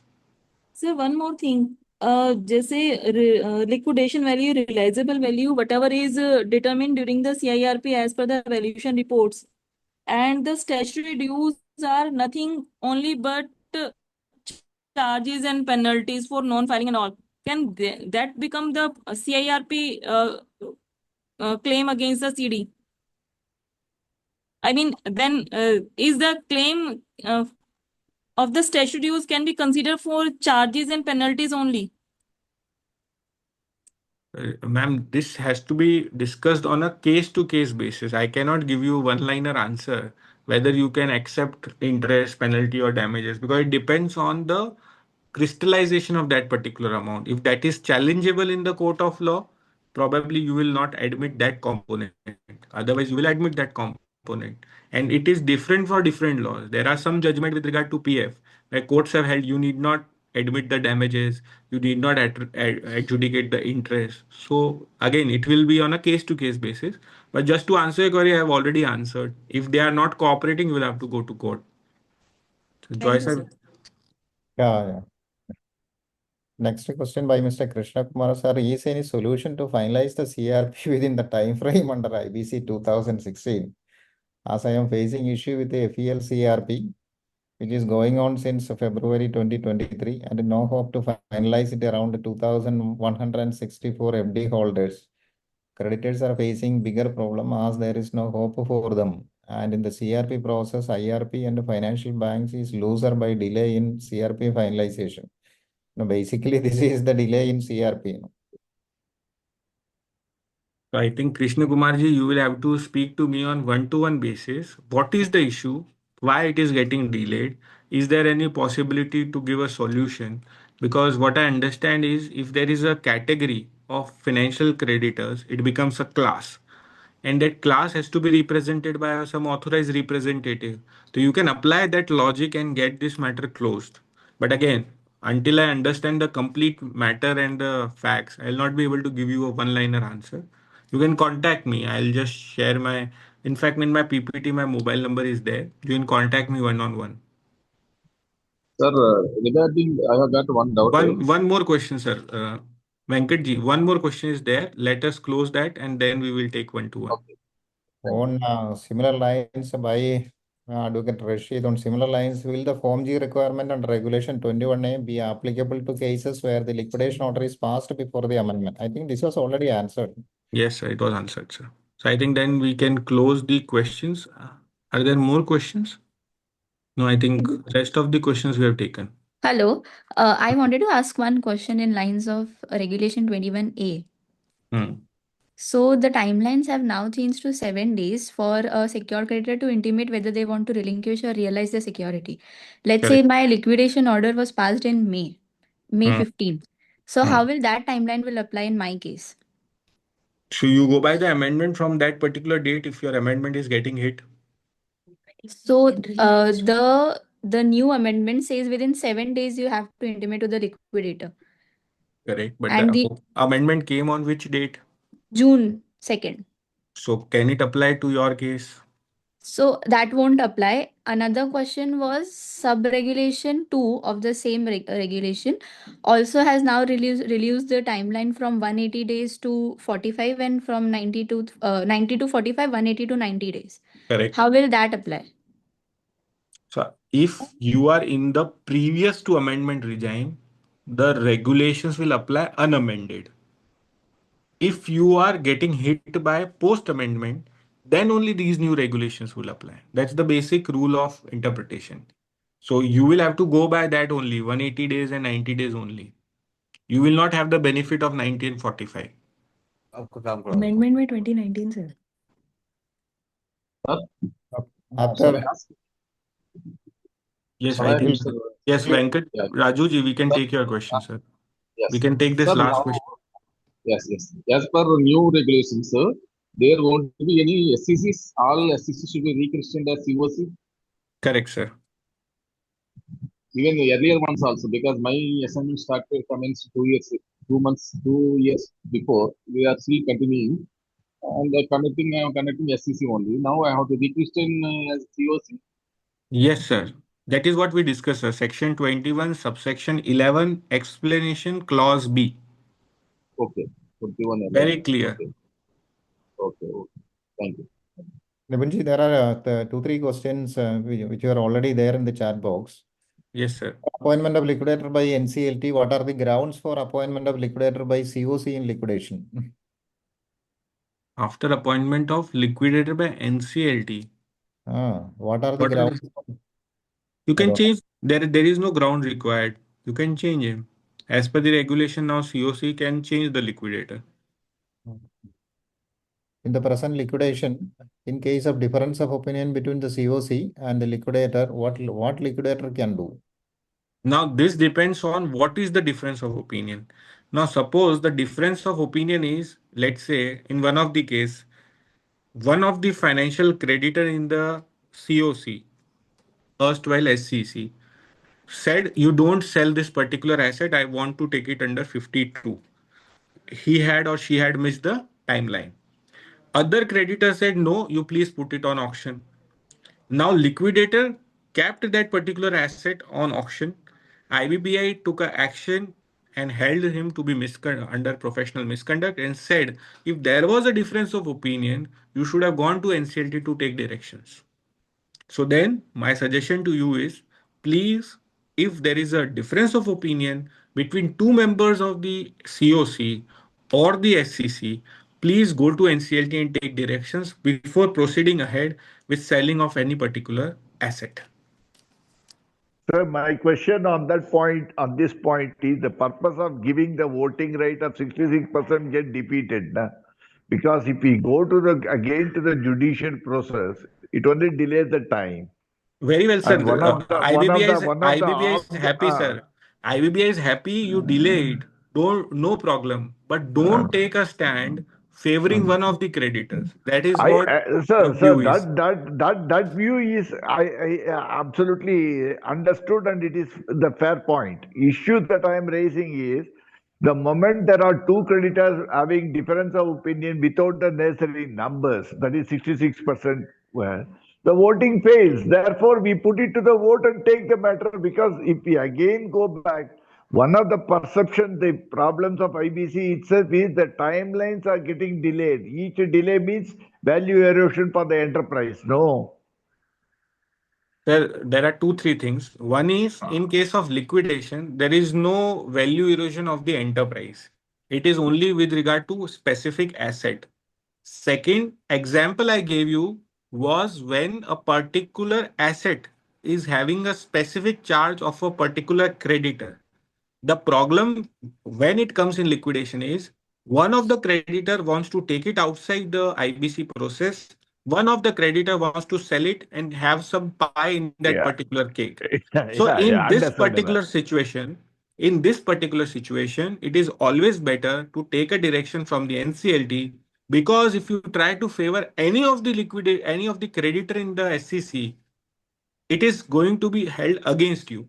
And there has already been a case, you can read the IBBI DC case of Mr. Prashant Raju, because the view taken by IBBI was confirmed by the NCLAT.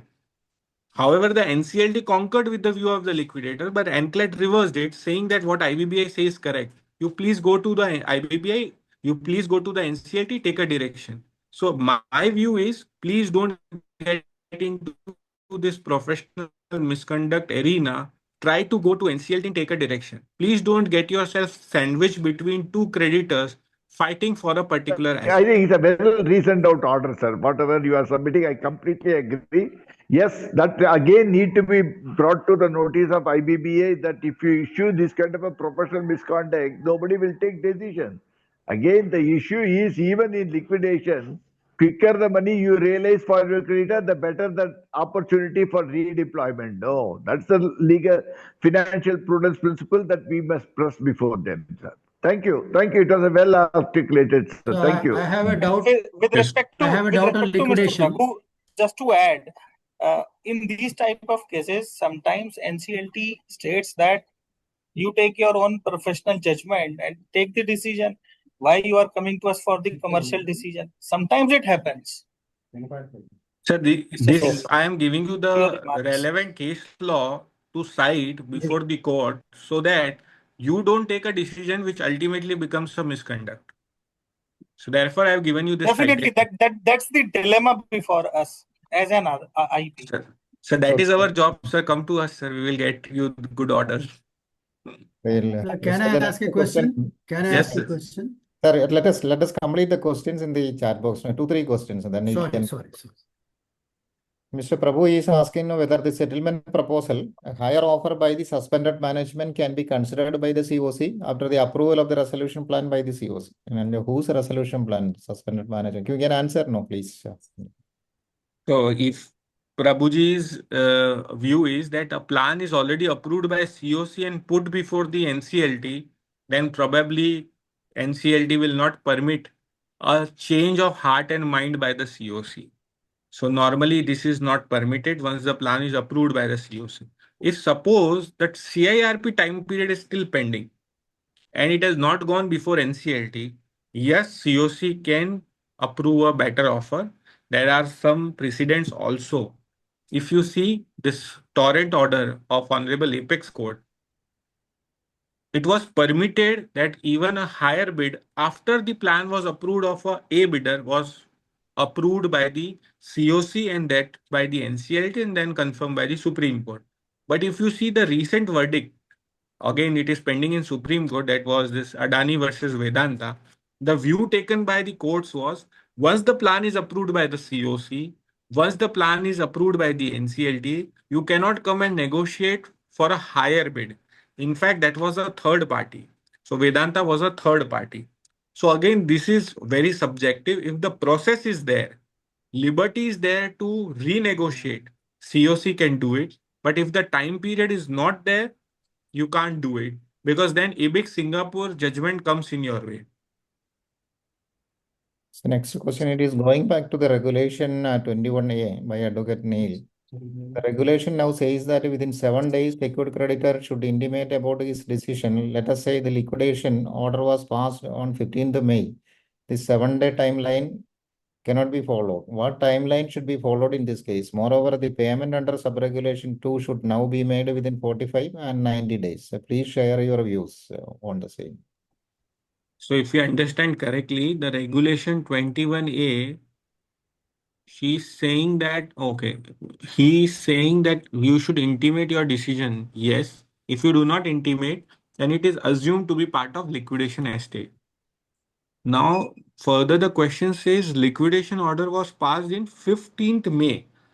This 7-day timeline can't be followed. What timeline should be followed? That I don't understand. If the order is there, you have to go by that order only. I can read the regulation 21A just for the benefit of all.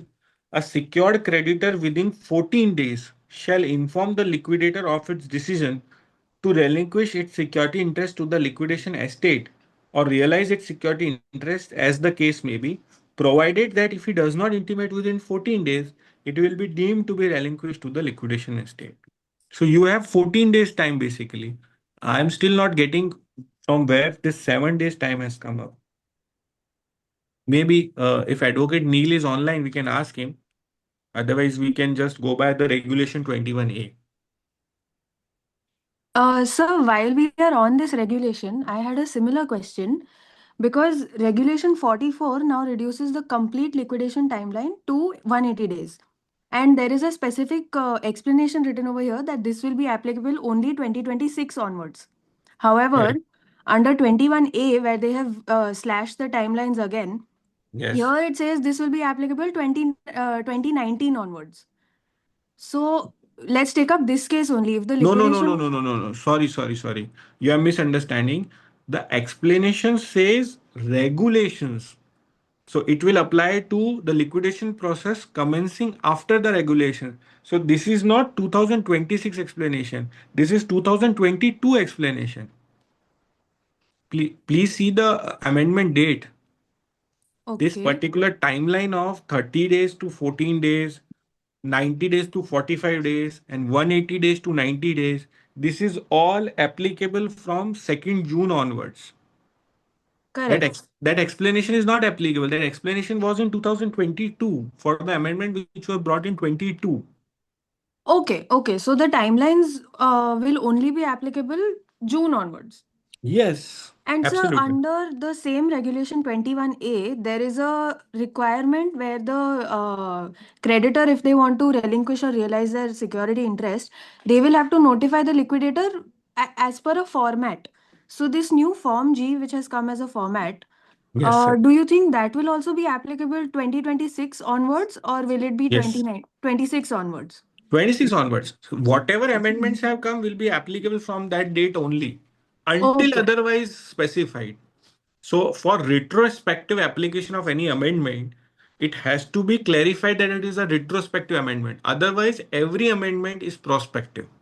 Correct. I was just confused because sub rule 3 has an explanation. That's all.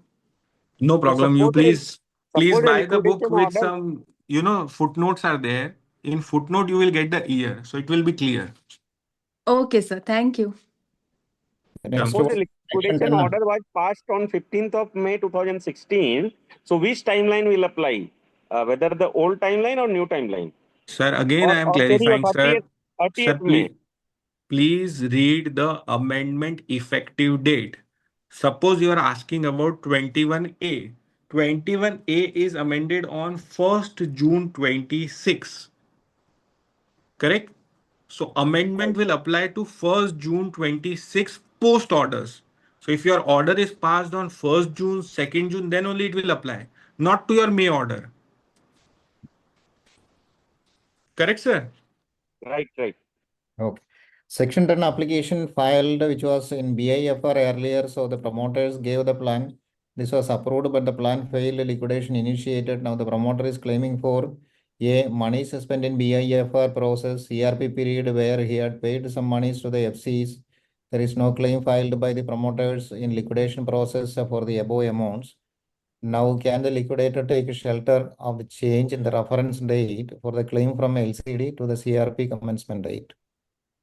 I think Mr. Murthy, you will have to contact me one-to-one because sir, Bifur cases are already 10 years old. Now it is Yeah. But IBC this at is the 10. old case. This is I an know, old case. sir. I started my practice from Bifur, so I'm very much aware. Okay. Understood. So what you are asking, I understand. Rehabilitation scheme, money Yeah. paid under scheme, Yeah. Section 15 reference, all those I True. know. True. We will have to discuss it one-to-one. There cannot be one-liner answer because you Okay. understand the money which is paid under A law Hmm. cannot be claimed under B law. So there is some transitional provisions which were there. When the IBC came in 2016, there was a transition provision for 6 months. It was further extended to 6 months, but everything expired in 2017. After that, we had few judicial precedent of different high courts which were permitting the transition. So if there is a clause of recompense, only then probably you can claim. So we'll have to discuss it one-to-one. It will not be useful for all the participants, but No, it's my a only good question. limited point is that claim what he is making. So because there's a change in the reference date, can we take shelter on that? So we will discuss it one-to-one, sir, Okay. because it Got will it. take at least 15-20 minutes of everybody. Yeah. And Okay. I think Got it. Mr. Got it. Joy has Thank you. already told Thank me, you. please Murthy, close you have it. to pay fees before that. Sure. Okay. Okay. So SCC meeting was held, say, on 5th of June or 10 June. So what to do with that? Sir, whenever How you to hold deal it, with? sir, no problem, sir. Law will apply only when it is notified. You are prior to the law, so no So, problem. You go by it is those regulations. after law, because SCC meeting was held in June. Sir, it does not depend on holding of your SCC meeting. It does not depend on your meeting, sir.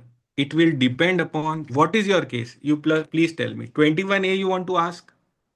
Yes. Suppose Okay. SCC Now meeting was 21A. held on. Just 1 minute. Just 1 minute. 21A came on as per the amendment. The dates have been revised from 1st June 2026. Correct, sir? Right. Now, if your case is prior to 1st June, you will not get dreamed that law is going to change on 1st June. Right. So you will go by the law which is applicable to you prior to 1st June. So any amendment in 21A will not impact your timelines because 21A has reduced the No. timelines. What I am trying to tell, mistakenly, some of the person hold SCC meeting in June. So how to deal with such situation by the liquidator? Sir, I'm still not getting your point. You are saying Suppose that there is an from the SCC. SCC, so SCC meeting is no longer existing from 1st or 2nd June. No, sir, that From is what 1st I June. was saying. Now, there is no timeline which is given, neither in the Act nor the regulation, when you have to convert this SCC into COC. Clear? There is no timeline specified. Now, what we can do is we can replace the SCC with COC as soon as possible. If we interpret the law says when the liquidation started, within 7 days you have to call the COC. But the Correct? relevant regulation was deleted from 1st of June. So that regulation of SCC is not longer existing from 1st June. So in my opinion, no SCC meeting can be held from 1st of June. No, sir, This it is what is I'm saying. not. It is not the correct understanding of the law. Yeah, I My view agree with is you, sir. my view is that once this amendment has kicked in with Act as well as regulation both, because if you see the Act, this SCC will not be there and COC will be there. It came on the statute book on 6th April 26. Mhm. Then it became effective on 26th May. But till 1st June, you are not knowing what would be the COC. Because I told you those regulations which have come now, that in COC you will also have to take the statutory authorities, you will also have to take other operational creditors. All this we were not knowing. Neither it was there in the discussion paper. We only came to know when these amendments were introduced in the CIRP regulation, because SCC is replaced by COC and COC is now regulated by CIRP. Now in CIRP, that regulation number 16E, I'll just tell you the exact date just for your reference. 16E is inserted from 8th June 26. So technically speaking, till 8th June 26, we were not aware what is going to be the new COC. Correct? So whatever was existing on that particular date, you worked according to that. Now, since you have come to know about the amendment, please reconstitute SCC to COC and move an application to NCLT informing that I have reconstituted. There is no time limit given to the best of my understanding. And obviously, all the stalwarts are here. Mr. Joy is there, Ma'am Mamta is there, Manojji is there. You can ask everybody. There is no timeline. So my suggestion is 30 days should be the reasonable period to reconstitute or replace SCC with the COC. But You why? cannot do it. But why application for change COC constitution is now to be moved? Because progress report, because only progress report is to be submitted to NCLT now, and the So can we go to the dissolution. next question, sir? I am on the progress report. I want to have an urgent request from you for progress report. Joy sir, you decide, sir, Whether which this question to take. On progress report, I want to ask urgently. We'll complete this. No, see whether COC can consider a settlement. I think this is already answered. This is also answered, Mr. Murthy's question. Nice to connect here. Regards. I think that's it. That's it. So on progress report, Mr. Nipun, yesterday it's my live problem. Quarterly progress reports are to be filed by yesterday, 15th July. There they have mentioned that it should be placed before the committee. I'm a chartered accountant. I don't know what exactly placed before the committee means. Is it prior to filing with the NCLT? Of course, I filed it today. So what does placement mean? Secondly, in that amendment, they have said you have to file asset memorandum. Every quarter I have to file asset memorandum. And if so, my company liquidation is hardly 5-6 years old. So these are the two doubts which are immediately helpful to all the members. Sir, you have asked very pertinent question. Sir, first one is progress report. They have said that in regulation 1, liquidator shall submit progress report to be placed before the committee, the adjudicating authority and the board. So Yes. all three they have included. Yes. Previously it was not all the three. So my view is that you all normally conduct a meeting once in a quarter is minimum. So you conduct that meeting and you put the progress report before them. But since progress report has to be filed with the NCLT and the last timeline is 15 days from the end of the quarter, if you are able to convene a meeting before that, it's better you place it before them. But if not, you have to file it before NCLT. You can place it subsequently also in the meeting. Sir, what So does placement placing it in mean? the meeting. Placing does in the meeting placement means mean? it is for the information of everybody. So It should COC be cannot direct me to change. वो मेरा no, doubt. no. See, progress report is your domain, your document. They can at the best give you an advice. They can get into a consultation with you, but they cannot ask you to change the content. Yes, if they have some dispute with regard to progress report, they can very well go to the court. In fact, one of the interesting case, and I think it's very important for everybody, one progress report was rejected by NCLT Mumbai. Liquidator went in appeal to NCLT saying that sir, progress report has been rejected by the NCLT and sir, kindly take it on record. The court said, why NCLT has all the right to reject a progress report? They are not happy with the progress, so they can reject it. Where does the law say it has to be accepted by the court also? So it's an interesting issue, but I don't understand what would be the repercussion. Because suppose your progress report is rejected by the NCLT, let's take it that way. What will happen? Nothing. Yes, there could be a repercussion in IBBI. The regulator might say that NCLT has rejected that probably the liquidator is not working properly. That could be a repercussion. But as of now, I have not seen any other weird orders like this that progress reports are getting rejected. So I think that this placing of progress report is a cosmetic in nature and not having any repercussion. If even if you don't place it before filing it to the NCLT, it's fine. So not only Sir, that, sir, on the just same to point. supplement that, Mr. Singhvi, just to supplement that, the issue in all this is it's more a governance mechanism. The purpose of dragging in this progress report before NCLT or any public agency or adjudicating authority is the whole process is conducted under the supervision of the court. Therefore, the court has to be kept informed about the progress in the matter. That's the purpose. My next question is, Now, sir, Sir, on the same your point. next, yes, your next question, sir. I'll just clarify the next question, then I will take the other question, sir. The sub-regulation 2 clause B now has expanded. Previously, it was only list of stakeholders and assets sold, distribution. These were the three parts.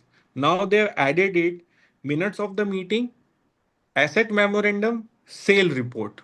So these three things have been added. I understand, sir, that asset memorandum normally is a bulky document, but since they have included the statement in the progress report, my suggestion is please file it. Don't skip anything which is now included in the regulation. Every quarter, sir? Yes, sir, every quarter. Sir, on the same point, In fact, see, I'll he tell you says, one. In fact, I will tell you one case, one live case, a good case. 6,000 crore rupees claim in the liquidation process. 3,000 crores were only the litigation which were overseas. I'll not take the name of the CD, but it's a diamond company you all know. So that particular sale report, asset memorandum, and progress report, including all these, was taken by a stakeholder who was an employee union president. All these were taken and a case was created against the liquidator and filed in NCLT that as per these progress report, this much things have been sold at peanuts. And subsequently that I think he has been suspended by the IBBI for I think 2 years or so. So this particular amendment is going to hurt everybody. If the document says something else, the stakeholder are now able to question these particular things in the court. Thank you. Thanks a lot. So this has So to be very, primarily, very sensitive document. Sir, primarily, I am aware about the reason it's a public policy governance mechanism, sir. Primarily to, as long as the RP conducts the business in the normal course, where is there the issue? The primarily the progress report is a well-conceived one because there has to be checks and balance between the regulator, between the adjudicating authority and the CD. That's the purpose there. Yeah. Singhvi ji, Sorry, I just thought I'll supplement. Singhvi ji, one last point. So in the point what Mr. Ramesh has raised, it has to be placed before all the three agencies. That means board, the authority and the COC. All three places में एक ही 15th date को file करना, I think it's placed. I think it's ridiculous. So So that's one point. And another point in the COC, SEC turned COC, who should be invited?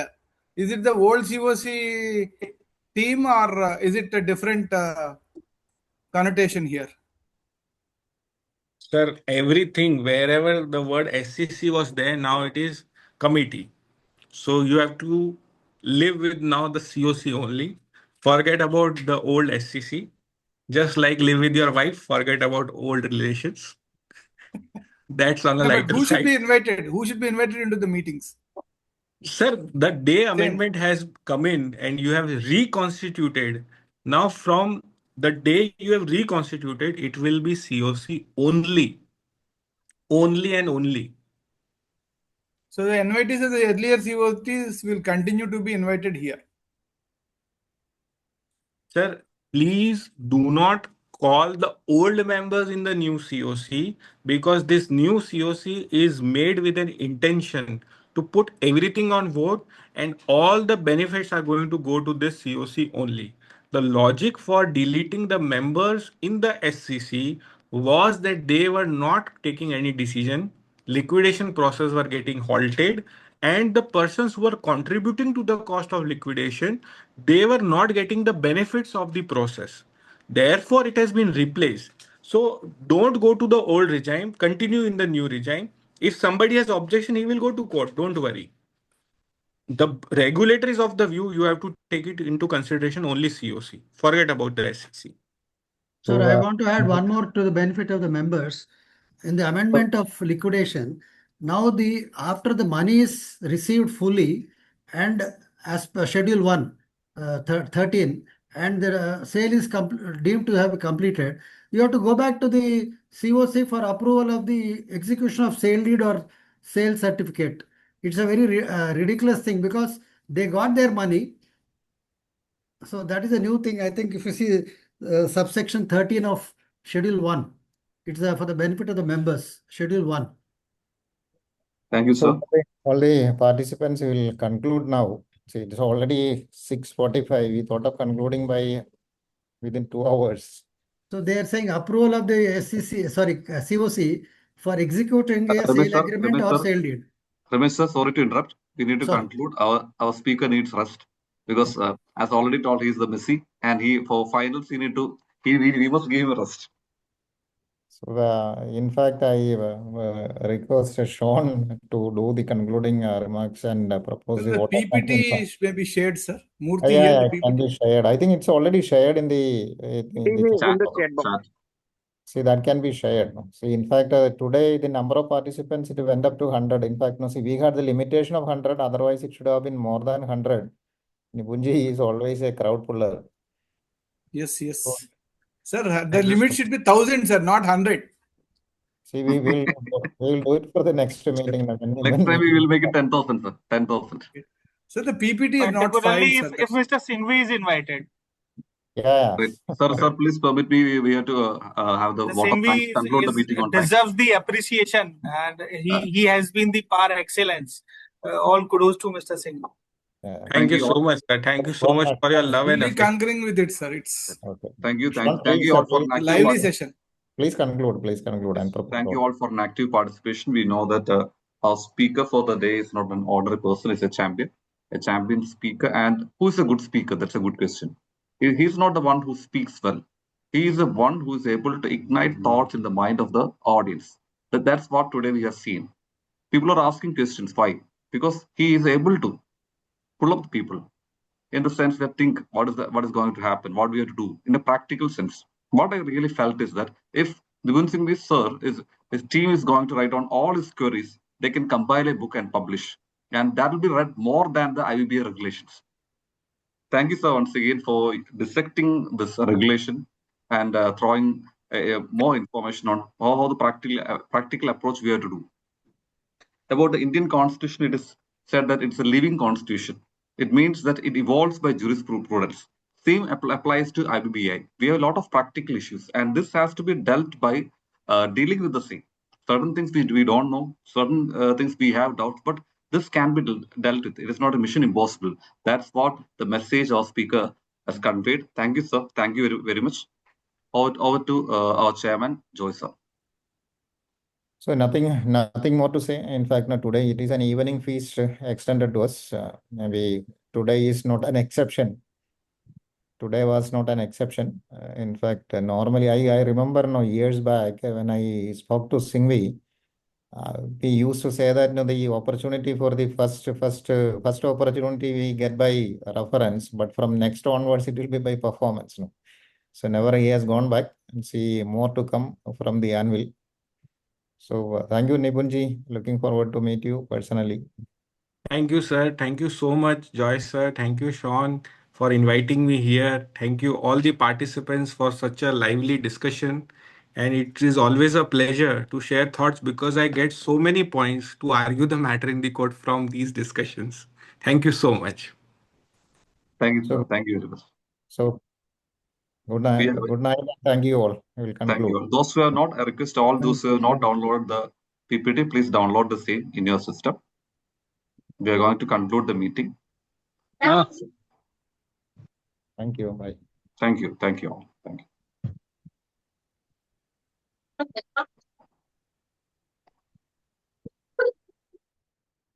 మర్చిపోయినామమ్మా మనది ఇది ఉండే కదా